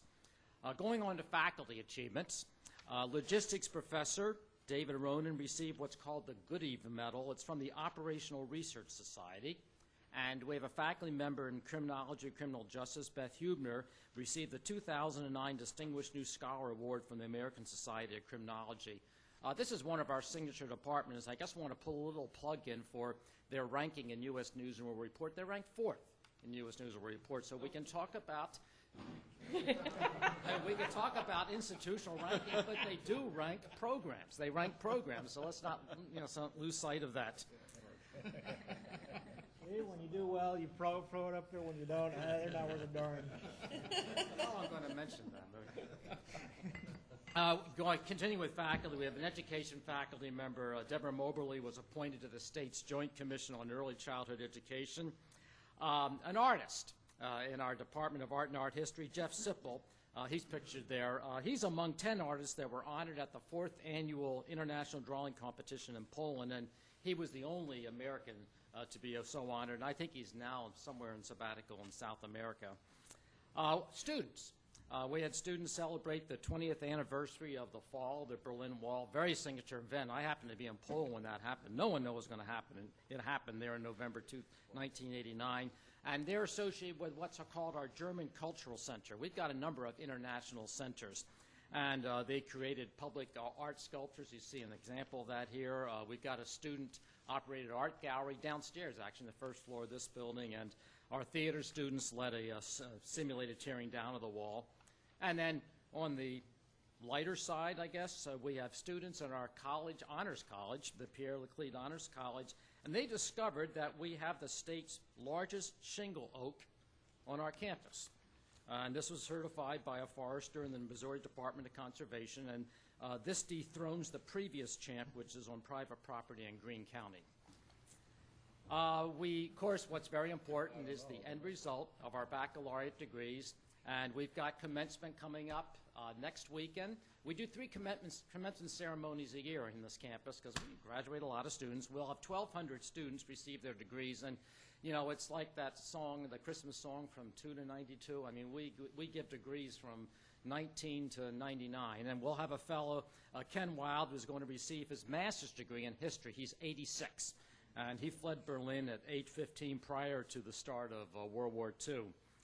Federal grants for research are up 20%. I'll just mention 2 examples. Keith Stein and Alexei Demchenko received $1.1 million from NIH to study, and this is a spelling error just discovered this morning in your handout. It's carbohydrate synthesis. It's a role in human diseases such as cancer. And then Guoqing Li, he's a new faculty member in the College of Optometry, has received over $640,000 from NIH to do a variety of studies in vision correction and so forth. He's a specialty in physics optics.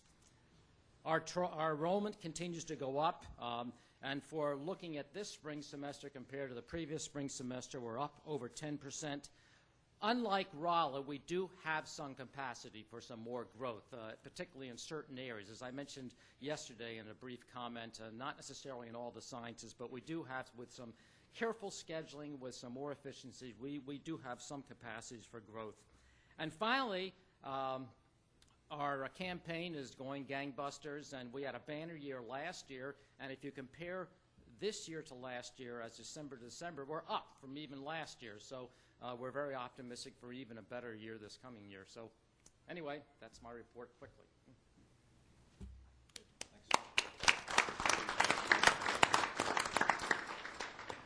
The St. Louis connection, as been eye-opening to me and enlightening. It does beg the question what the demographics are going to look like 2011 to 2017 for the high school graduates and the impact that could have on the university. I don't think we need to get into that discussion today, but certainly that's something the university, I'm sure, is looking at or should be looking at very carefully to see if the demographics here mirror what is supposed to happen nationwide, that 3 to 5% decline every year from 2011 to 2017. So just a thought. Let's take about a 10-minute break, and then we'll resume the rest of the agenda.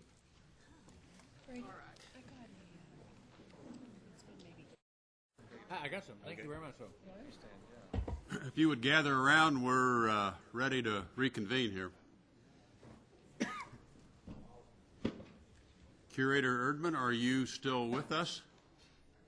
I am, Mr. Chairman. Can you hear us okay, Warren, or do we need to do anything to enhance your end? I have heard most all of the speakers. Okay, we need to be speaking into the microphones, though, I guess, for Warren to hear us. So, okay, let's get back to the agenda. The consent agenda is the next item, and looks like the only thing we have under consent is the minutes from the October meeting. We entertain a motion to approve. Second. John Carnahan seconds. Discussion. Kathy, call the roll, Curator please. Bradley? Aye. Curator Carnahan? Yes. Curator Downing? Yes. Curator Erdman? Yes. Curator Frazier? Yes. Curator Good? Aye. Curator Haggard? Yes. Curator Russell? Yes. Curator Wassinger? Yes. Thank you. That's a vote of 9-0, sir. Now for the committee report. And yesterday the committees went through their work, and that's where the heavy lifting in this board is really done, is in the committee efforts. And there was lots of very lively and active and appropriate discussion yesterday. If you weren't here yesterday, that's where the work took place, and you won't hear that probably that kind of discussion repeated today, but there was lots of great discussion yesterday. And with that, we'll start with the committee reports. Academic, Student, and External Affairs. Judy? Okay, and Warren, I hope you can hear me today because this was one of your committees, and I hope my report will inform you as to what we talked about.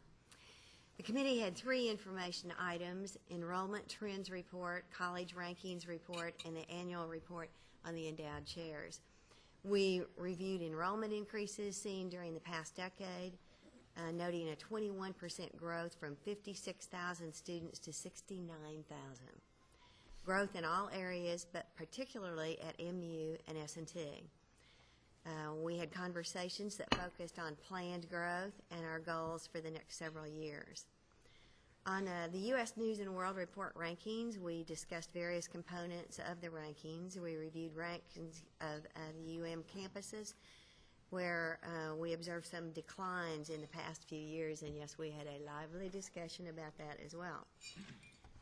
The U.S. News and World Report focuses on prestige and on spending over efficiency, access, and affordability. We concluded that focusing on outputs rather than inputs was something that we were more focused on, especially with looking at the accountability measures. On the endowed chairs report, the board received a report on all of those on all 4 campuses showing the endowment and expenses. And we had some summary charts describing the nature of the positions and the numbers. And one of the calls to Nikki came through. So this is for everybody from Nikki. This was the confusion on the distribution on the state matched, is that the endowment provides 1/2 of distribution and state match is the other. The payout is 5% of the average of 12 quarters, which pays no less than 96% of the previous year and no more than 106%. Complicated, isn't it? But for your information. So the difference is the state match. Yes. What pushed those numbers up. And that concludes our report. Any comments or questions for the chair? Steve, weren't you going to have that report redone where it would break that out and where we could see that? He said at the next meeting he'd do Yeah, that. that's what I meant. Yeah. That might make it a little clearer. And that percentage fluctuates so much based on that 12-quarter rolling.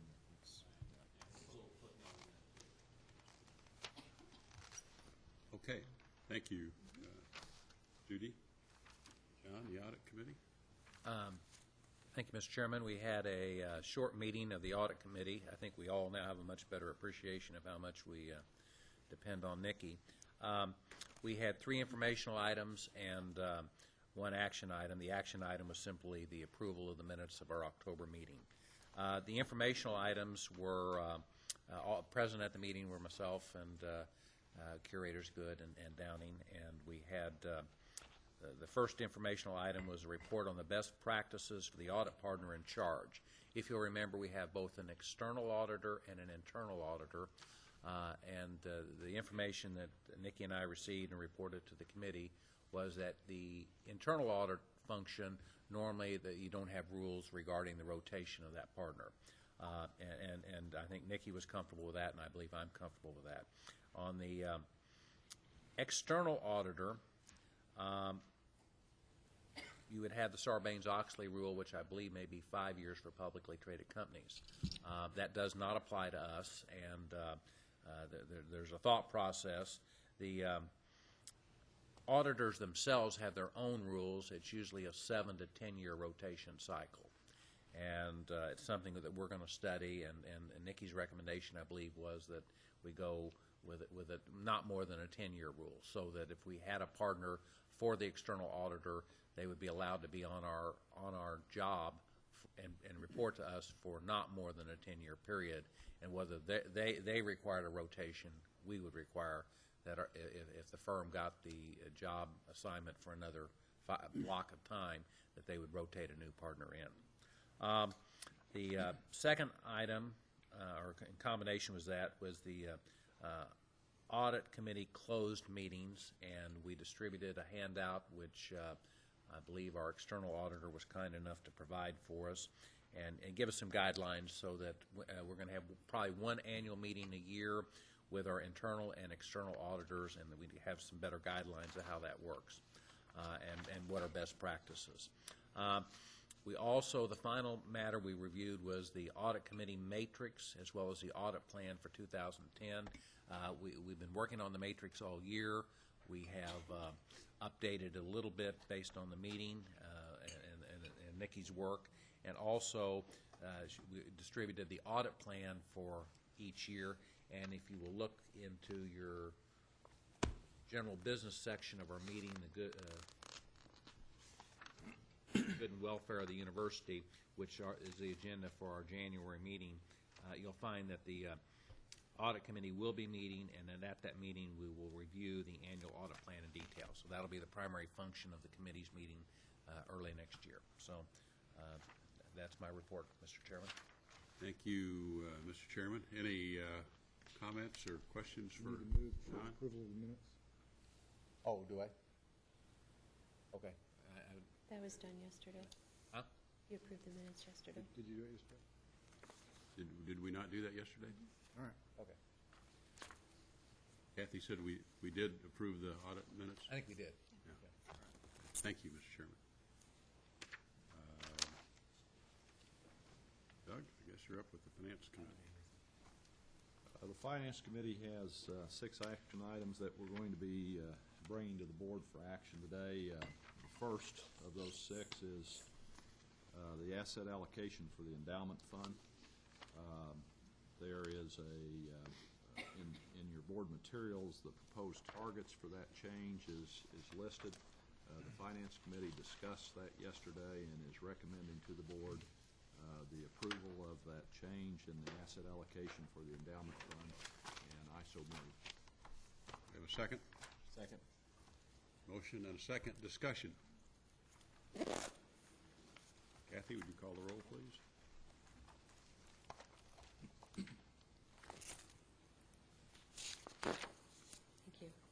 Curator Bradley? Aye. Curator Carnahan? Yes. Curator Downing? Yes. Curator Erdman? Yes. Curator Frazier? Yes. Curator Good? No. Curator Haggard? Yes. Curator Russell? Yes. Curator Wassinger? No.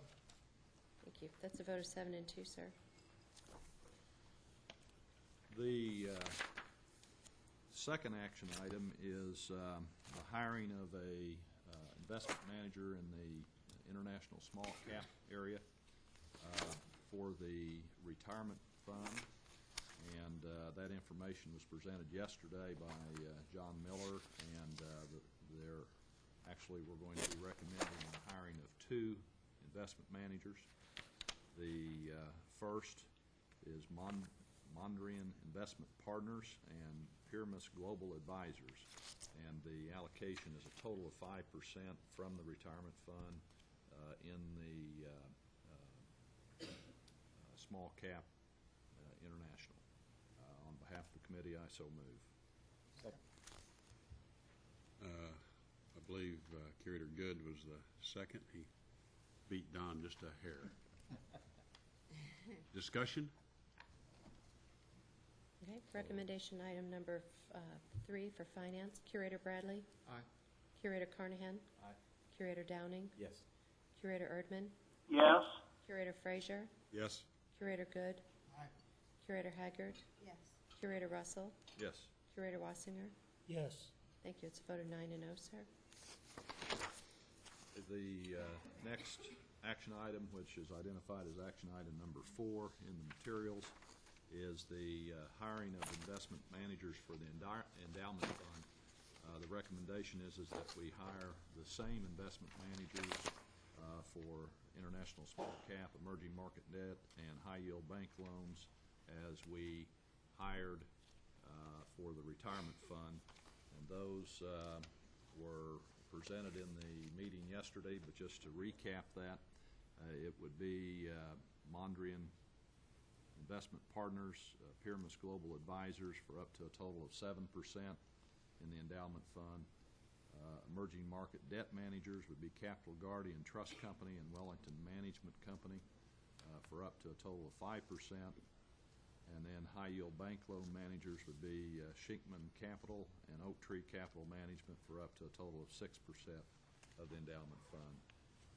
On behalf of the Finance Committee, I so move the hiring of these investment managers for the endowment fund.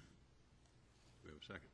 Second. We have a motion and a second. Is there discussion? Kathy? Finance item number 4. Curator Bradley? Aye. Curator Carnahan? Yes. Curator Downing? Yes. Curator Erdman? Yes. Curator Frazier? Yes. Curator Good? Aye.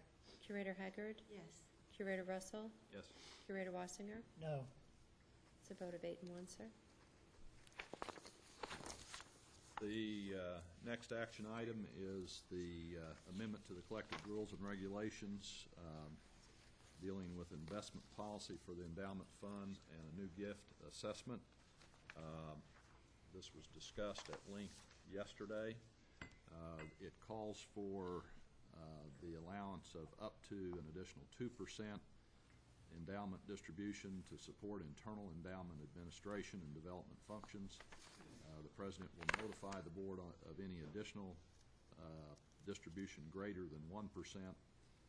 In addition, the Finance Committee recommends a new gift assessment policy allowing for 0 to 5% assessment on gifts to support internal endowment administration and development functions. I so move the approval of action item number 5. Is there a second? Second. We have a motion and a second. Discussion. You know, we had some really good discussion yesterday, and I know there's some concern on the board regarding how the percentages are allocated. And my personal, I'm comfortable after having a better understanding of it, but I just highly encourage the campuses to give us an annual report each year of what they are doing, what their plans are, so that we know about it in advance and we're not catching. I know I caught a lot of flack when the idea first came up. I was getting calls from people who had donated in the past, and the rumors were out there. So So it would certainly help the curators if we knew in advance before you implemented any changes to policies that are different than what we discussed yesterday. So I'd appreciate it. Chairman. Any other comments, Wayne? Let me add, I think for the benefit of donors, I think a clearer explanation of how it works and how it occurs would be a good thing to do. Now, I don't know how you want to implement that, but I think it's important to be open, with donors and they know the process that we're going.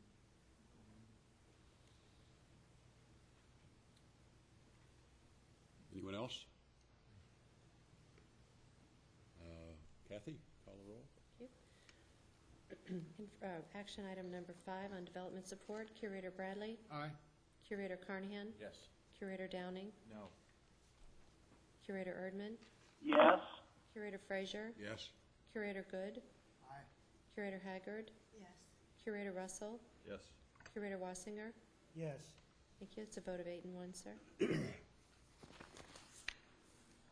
The last two action items are the approval of the master plan. The first one is Missouri S&T, and I move its approval. We have a second? Second. Curator Haggard, I guess.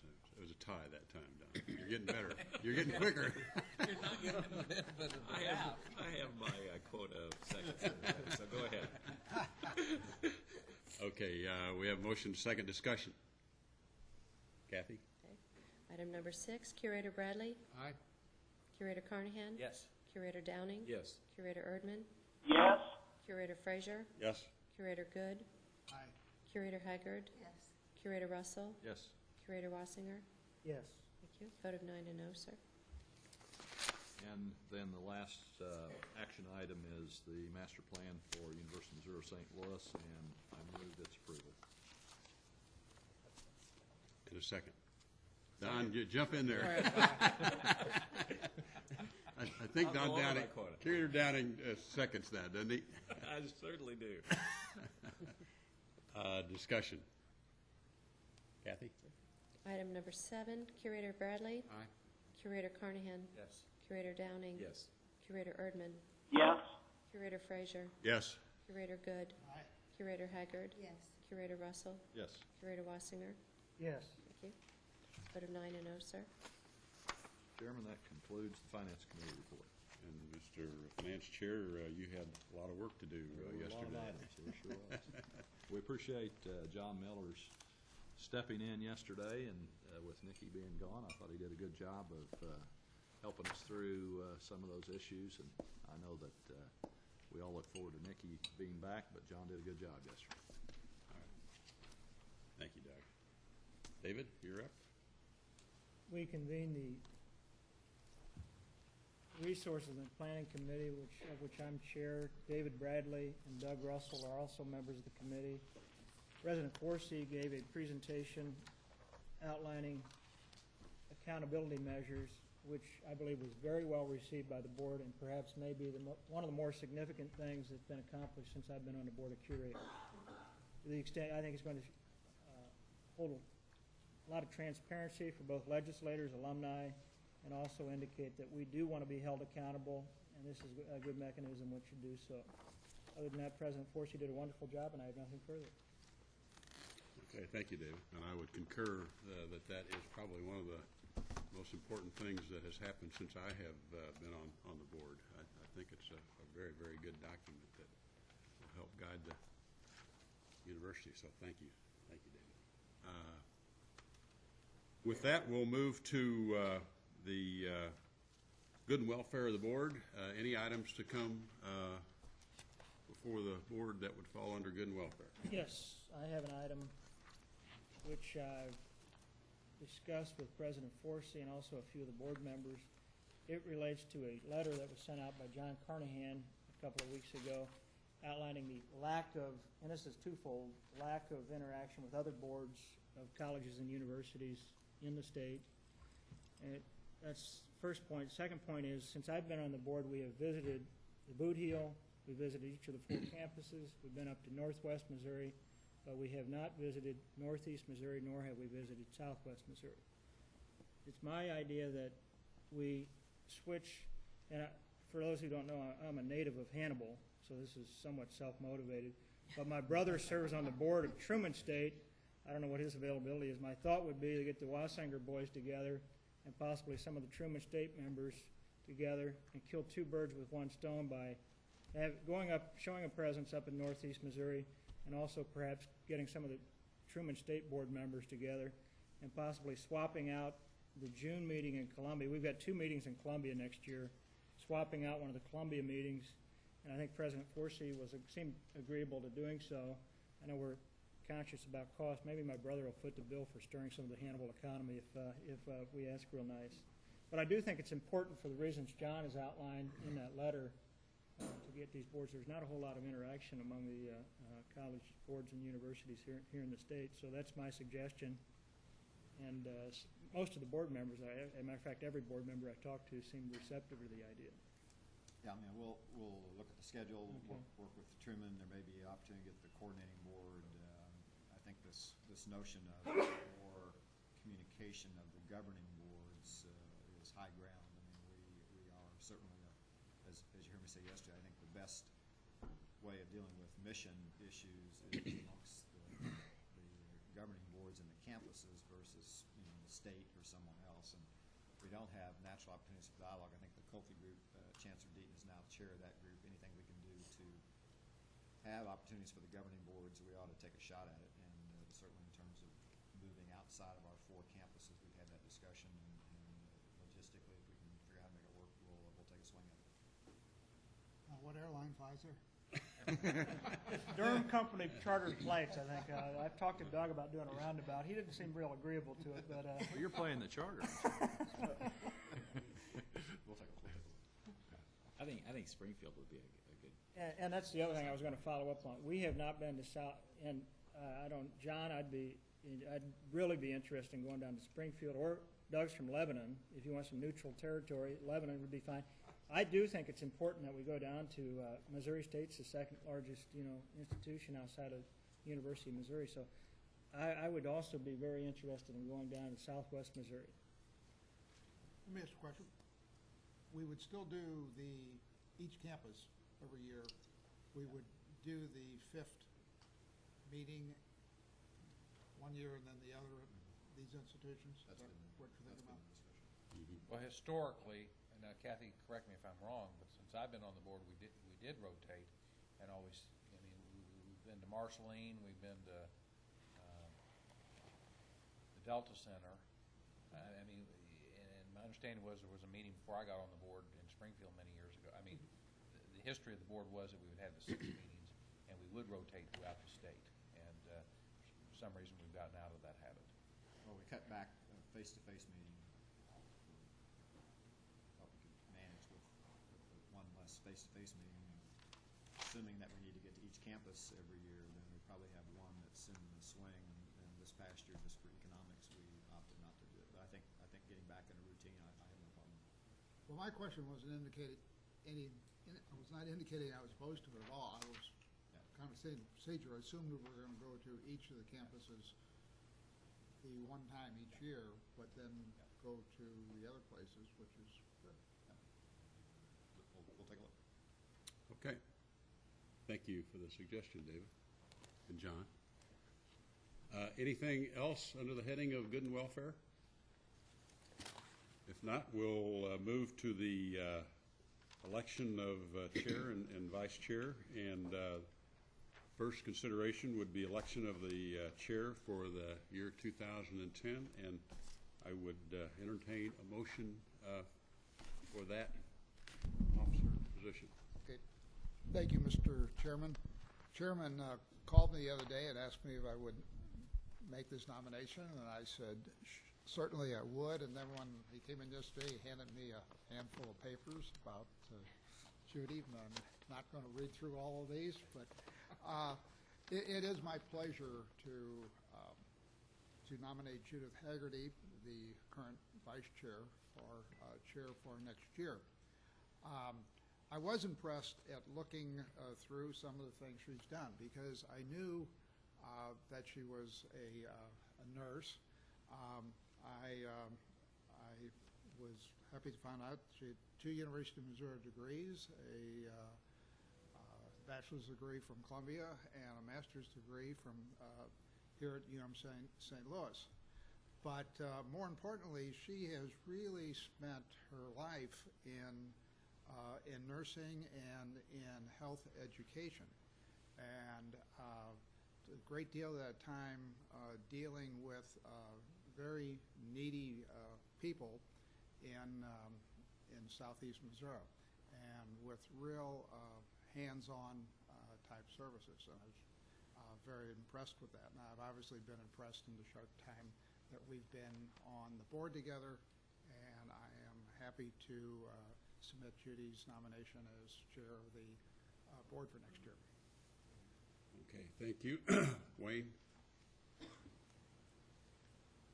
I will second that motion. Discussion? Are there any other nominations to come before the board? Kathy, would you call a roll, please? Curator Bradley? Aye. Curator Carnahan? Yes. Curator Downing? Yes. Curator Erdman? Yes. Curator Frazier? Yes. Curator Good? Aye. Curator Haggard? Yes. Curator Russell? Yes. Curator Wassinger? It's a vote of 9 and 0, sir.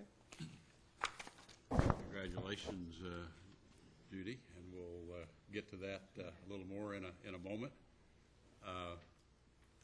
The vice chair for 2010, do we have a nomination for that position? Mr. Chairman, I'd like to nominate Warren Erdman to be vice chairman of the board for the year 2010.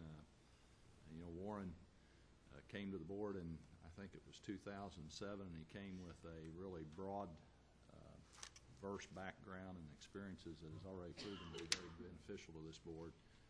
He has been called on by governors of both parties for service and advice, and each and every time he has, I think, proven himself to be a real leader, and he's already proven himself to be a leader here in this board. He serves as the chair of the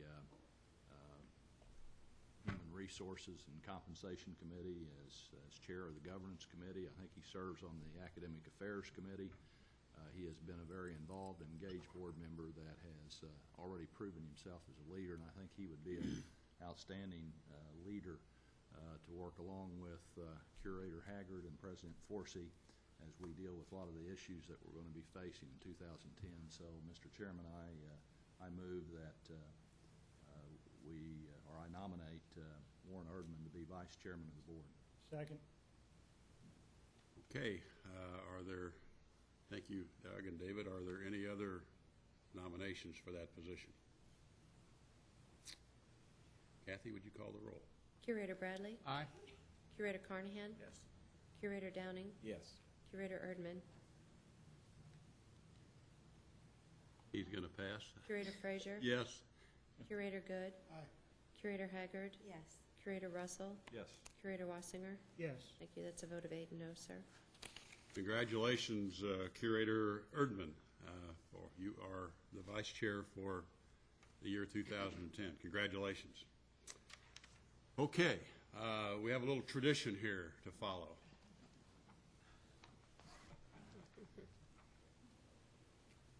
Look up here. Yes, sir.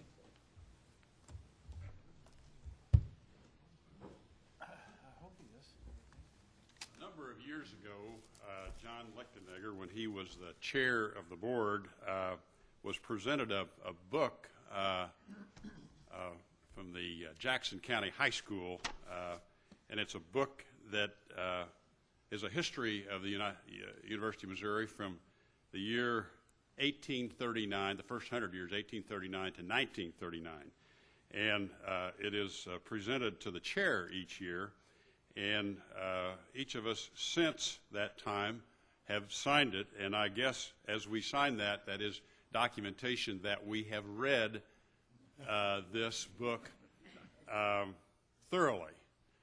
And I hesitated when I went to sign it, but I signed it anyway, Judy, and I'm going to pass this book along to you. And as Cheryl passed it to me, she said, be sure and put it in a place where you can find it a year from now. So, Judy, congratulations. We look forward to your leadership in the next year, and we will do everything we can to support your efforts in the University of Missouri. Congratulations, Judy Haggard. Yeah. Here's your book.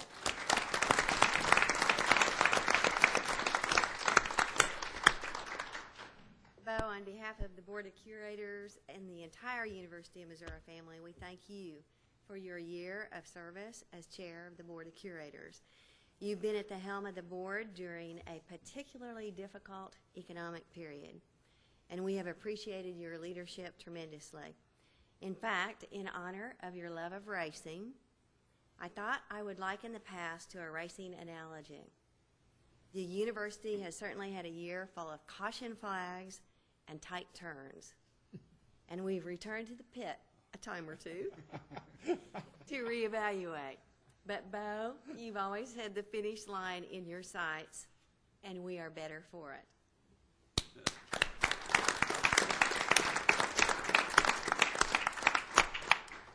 Now I will present to you the tradition of the gavel with your name on it. Okay, all right. Thank you, Bo. Thank you, Judy.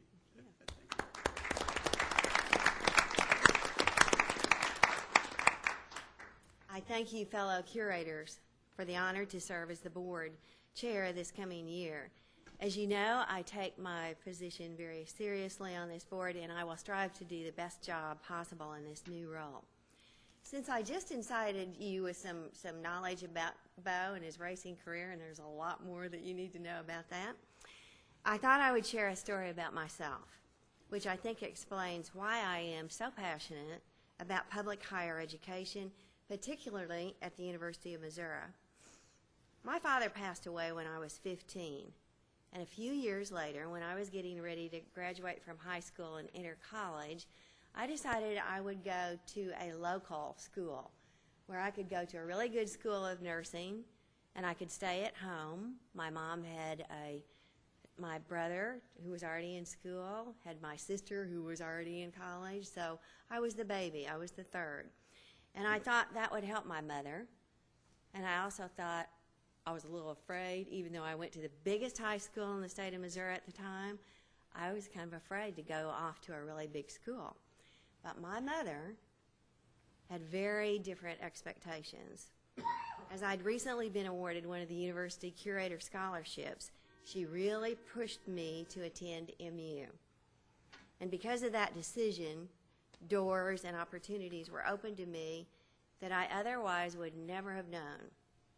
With that solid footing behind me, I once again returned to the university years later in a different form as I utilized UMSL's distance learning program to earn my master's degree in nursing.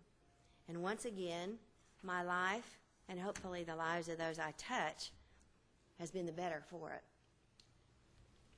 I obviously have a lot to give back to the university, so I'm delighted to be able to serve my alma mater as its Board of Curators chair. Unfortunately, we may not be free from this troubling economy for some time, but I have every confidence that under the leadership of President Forsey, we will weather the storm. I also am excited about the opportunities we continue to have before us. For instance, e-learning is revolutionizing public higher ed. So as the university works to enhance its profile in this area, I will make this my topic for future board reports. I won't lose sight, however, of all the other exciting ventures underway. The President's key initiatives in addressing student readiness for college and the work world, partnerships with the state and private businesses, and economic development issues. The world around us may not be as we wish, but the future of our university is certainly bright. I look forward to continue being a part of it. Thank you.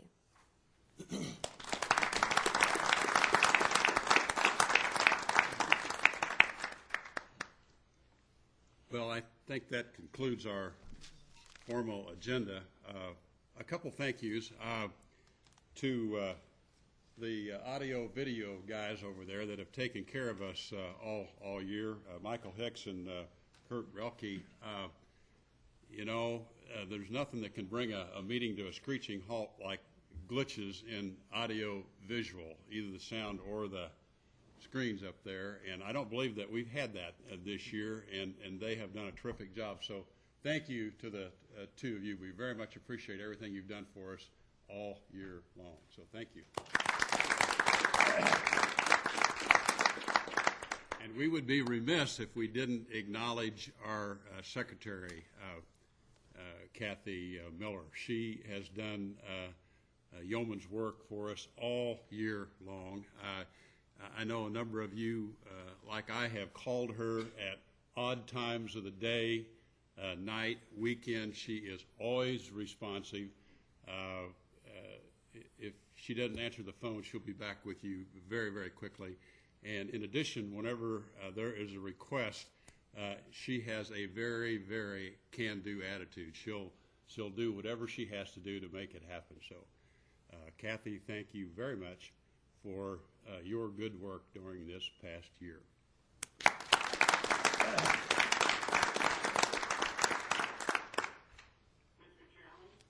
Chairman? Curator Erdman. Yes, let me apologize. Just as the roll call was beginning, my line cut out, and I apologize for that. I want to thank Curator Doug Russell for his wonderful description of my nomination, and I want to thank my colleagues on the board for their vote of confidence. I want to congratulate the Chairman-elect Haggard for her leadership and also for her comments following her election. And I look forward to working with her and all the members of the board in the year ahead.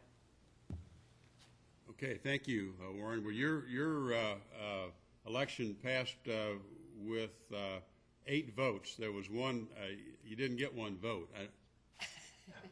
That was you, I guess, yeah. Good Lord, no telling what caused that.